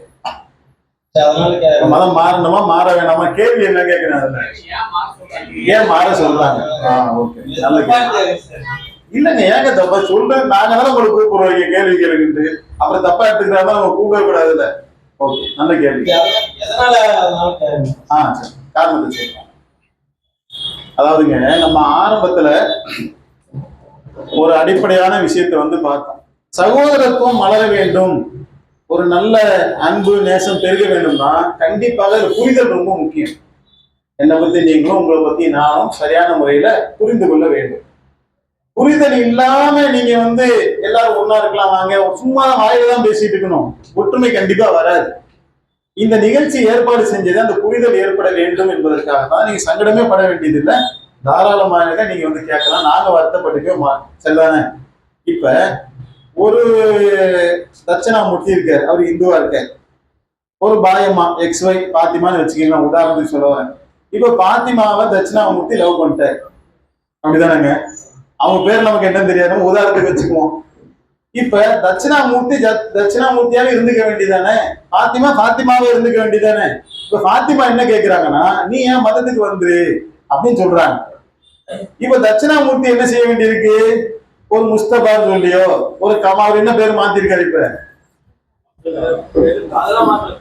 பேர் மாத்திரம். அப்புறம் அதே பேர்லயே இருந்துகிட்டு நான் முஸ்லீம் ஆயிட்டேன் அப்படின்னு சொல்லி இப்ப கல்யாணம் பண்ணிட்டாருன்னு வைங்க உதாரணத்துக்கு. இது ஏன் இப்படி கேட்கிறாங்கன்னு அவர் கேட்கிறாரு. ஏன் மதம் மாற சொல்லி சொல்றாங்க?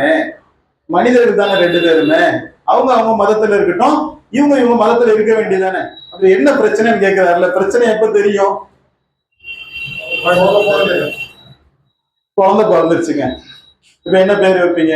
ரெண்டு பேர் வைப்பீங்களா, ஒரு பேர் வைப்பீங்களா?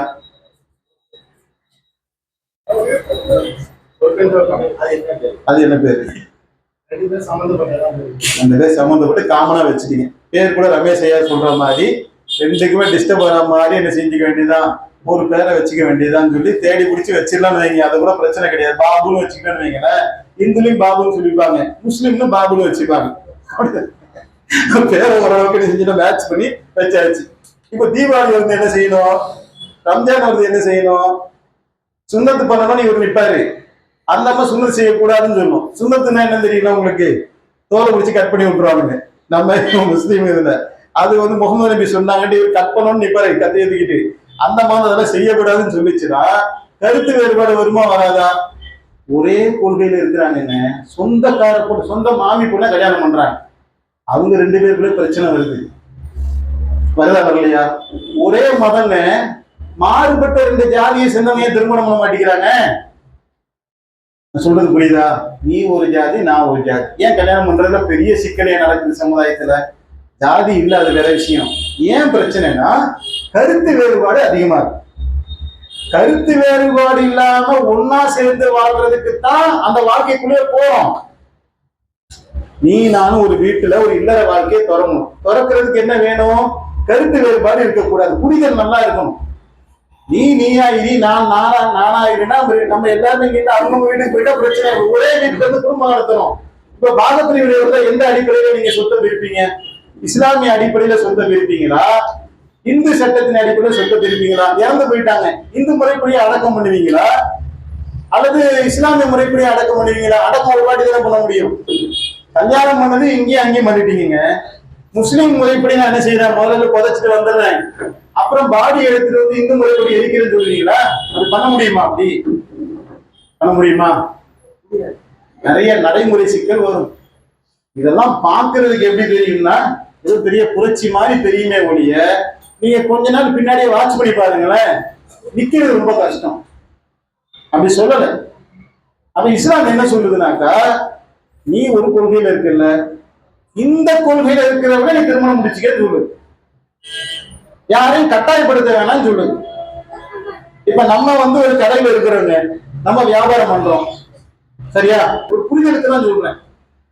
ஒரு ஆளை தொழிலுக்கு சேர்க்கிறோம் பார்ட்னரா, ஆனா அவன் கஞ்சா விற்கிறவனா இருக்கான் உதாரணத்துக்கு, அல்லது ஏதோ கள்ளக்கடத்தல் வேலை செய்யறவனா இருக்கிறான். நம்ம பிசினஸ் பண்றோம், மளிகை கடை வச்சிருக்கோம். இப்ப கள்ளக்கடத்தல் செய்யறவனை கொண்டு நம்ம கடையில சேர்ப்போமா? சேர்ப்போமா? நான் வியாபாரம், ஓன் தொழில் வேறப்பா, அது சரி தப்புன்னு அதுக்குள்ளே வரல. கள்ளக்கடத்தல் சொன்னா தங்கத்தை கடத்திட்டு வராதுன்னு வைங்களேன், கஞ்சாண்டதை விட்டுருங்க, அது புரிதல் அவங்க ஒரு மிஸ்டேக் வந்துடும். ஒருத்தர் ஃபாரின்ல போய் செய்யறாரு, கோல்டு விலை கொடுத்து வாங்கிட்டு இந்தியாவுக்கு கொண்டு வர, வரி கட்டாம இங்க ஜாஸ்தி விற்கலாம்னு சொல்லி கோல்டு ஸ்மக்லிங் பண்ற, காசு கொடுத்தா வாங்கிட்டு வர, திருடிட்டு வரல. ஆனா இந்திய சட்டப்படி தப்பு. இதை அவர் பிசினஸா பண்றாரு, நான் ஒரு பிசினஸ் பண்றேன். நம்ம அவர் கூட சேருவோமா? சேருவோமா? ரூட்டு வேற, என் ரூட்டு வேற. நான் மளிகை கடை வச்சிருக்கேன், நான் மளிகை கடை வச்சிருக்கேன், இரும்பு கடை வைக்கிறவர் மளிகை கடையில சேர்ந்து நீங்க என்ன விற்க போறீங்க? நான் அரிசி விற்கிறேன், பக்கத்துல நீங்க கடப்பாரின்னு சொன்னா அந்த பிசினஸ் பண்ண முடியுமா? பண்ண முடியாது. ஒரு வியாபாரத்துக்கே ஒரே சிந்தனை உள்ள ஆள் தான் ஒண்ணு சேரணும். அப்பதானே பிசினஸ் பண்ண முடியும், அப்பதானே குடும்பம் நடத்த முடியும், அப்பதானே பிரச்சனை இல்லாம போக முடியும். மாறுபட்ட சிந்தனைகளுக்குள்ள நீங்க போனீங்கன்னு சொன்னா அந்த கூட்டு இல்லற வாழ்க்கை பாதிக்கப்படும். கொஞ்ச காலம் கழிச்சு அந்த குழந்தையுடைய வாழ்க்கை என்ன செய்யும்? எதுக்குள்ள போறதுன்னே தெரியாது அந்த குழந்தை. இந்த பக்கம் அப்பா பக்கம் போறதா? அம்மா, நான் கேட்கிறேன், ஒரு கணவன் மனைவி பிரிஞ்சுட்டாங்க. இப்ப இந்த குழந்தைக்கு ஸ்கூல்ல சேர்ந்தே இருக்காங்க, ஸ்கூல்ல சேர்க்கும் போது என்ன மதத்தின் பேர் என்ன போடுவீங்க? கம்யூனிட்டி என்னன்னு போடுவீங்க? ஸ்கூல்ல சேர்க்கணும்னு 5 வருஷம் கழிச்சு 5ஆவது சேர்க்க போவீங்க இல்லைங்க. சேர்க்க போகும்போது குழந்தைக்கு என்ன பேர் போட போறீங்க? ஏதாவது ஒண்ணுதானே போடுவீங்க, 2 போட முடியுமா? அப்ப குழந்தையோட நான் ஒன்ன போடுவேன்ட்டு அப்பா சொல்றாரு, இந்து முறைப்படி போக போறேன்றாரு. அப்ப பாயமா விட மாட்டாங்க.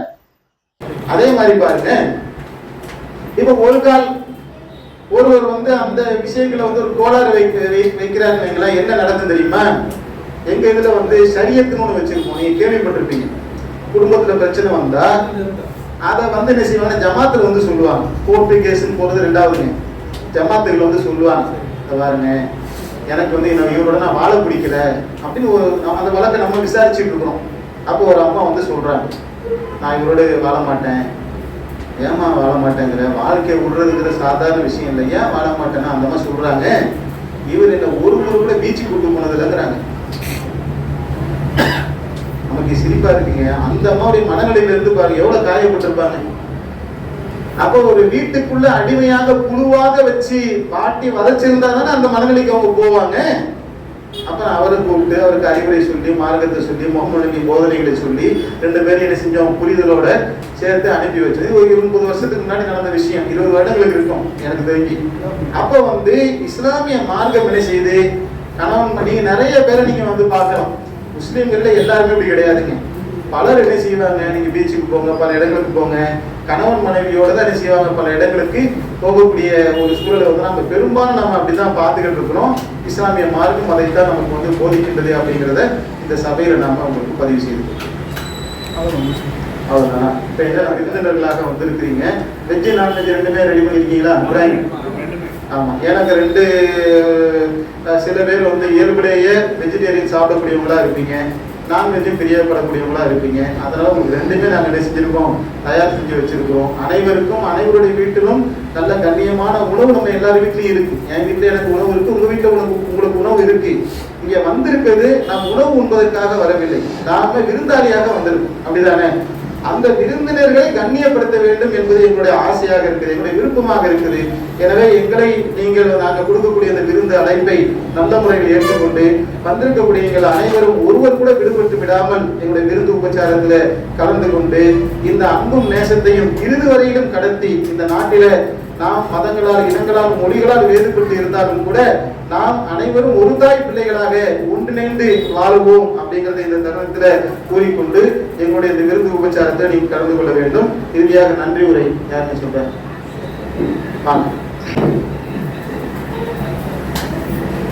உங்களுக்கு ஏதாவது குரான் படிக்கணும்னு பிரியப்பட்டீங்கன்னா குரான் நாங்க வச்சிருக்கிறோம், சகோதரர்கள் நீங்க வாங்கிக்கிங்க. அதே மாதிரி இந்த நிகழ்ச்சி தொடர்பான ஃபீட்பேக் இருக்கும்ல, இதை நாங்க கலந்துக்கிட்டோம், இந்த பிளஸ் இருந்துச்சு அல்லது மைனஸ் இருந்தா நீங்க மைனஸ் சொல்லலாம். அந்த ஃபீட்பேக்கை சகோதரர் அப்துல்லா மீது வந்திருக்காங்க.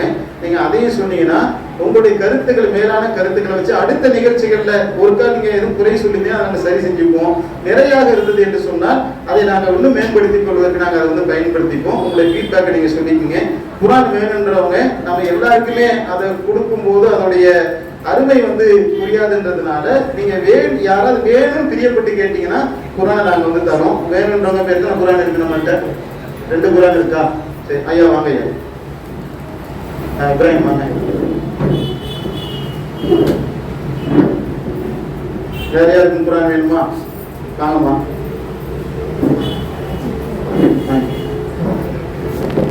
அப்துல் வாங்க.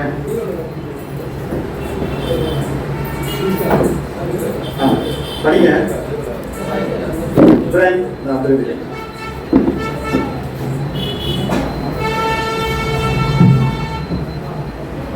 வேற யாருக்கும் குரான் வேணும்னா நீங்க மக்களை நீங்க அணுகுங்க, நிர்வாகிகளை. குரான் இருக்கா? இல்ல வேணுன்றவங்க நீங்க இங்க கேட்க சங்கடப்படுவாங்க. சில பேர் வாங்குறதுக்கு சங்கடப்படுவாங்க. நீங்க போட்டோலாம் எடுக்கிறீங்கல்ல, தனியா கேட்டாங்கன்னா நீங்க கொடுத்துருங்க. சரிதானா? நன்றி.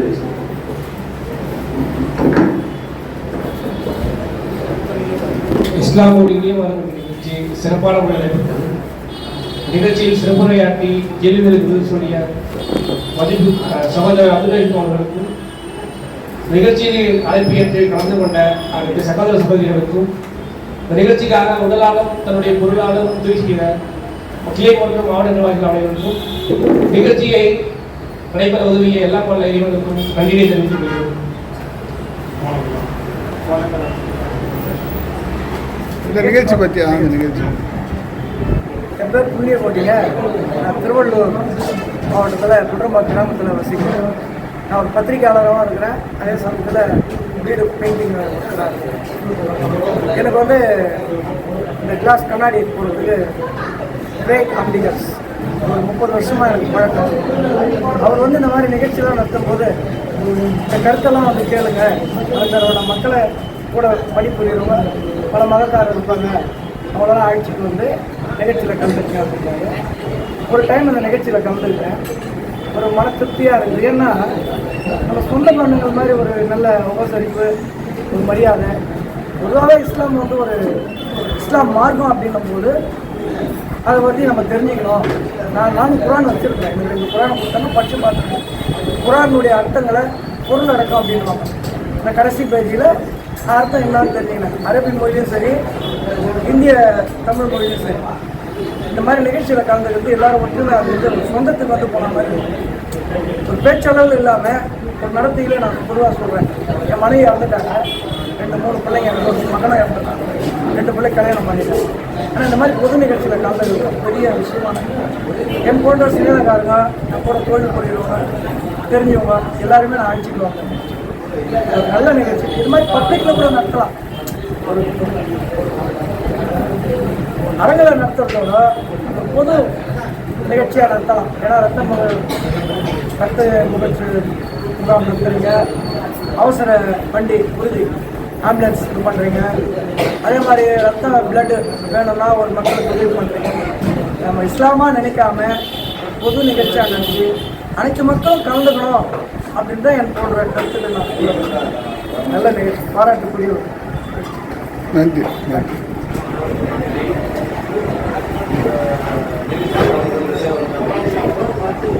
நிறைய கேள்விகளை கேட்கணும். இந்த நிகழ்ச்சி நடைபெறும் என்று இந்த நிகழ்ச்சியை பயன்பெறும் என்று நான் நேரு மக்களோட கலந்து கொண்டு நான் சரி. முஸ்லீமோட மாதத்தை பற்றி நிறைய விஷயம் தெரியாமல் இருந்தது. இது வந்து நிறைய விஷயம் இருக்குது. எல்லாரும் கேள்வி நிகழ்ச்சி உங்களுக்கு பயனுள்ளதாக இருந்ததா? நல்ல பயன். நான் கேட்ட கேள்விக்கு எனக்கு கொஞ்சம் தெரிய வச்சு. சரி, தேங்க்ஸ்.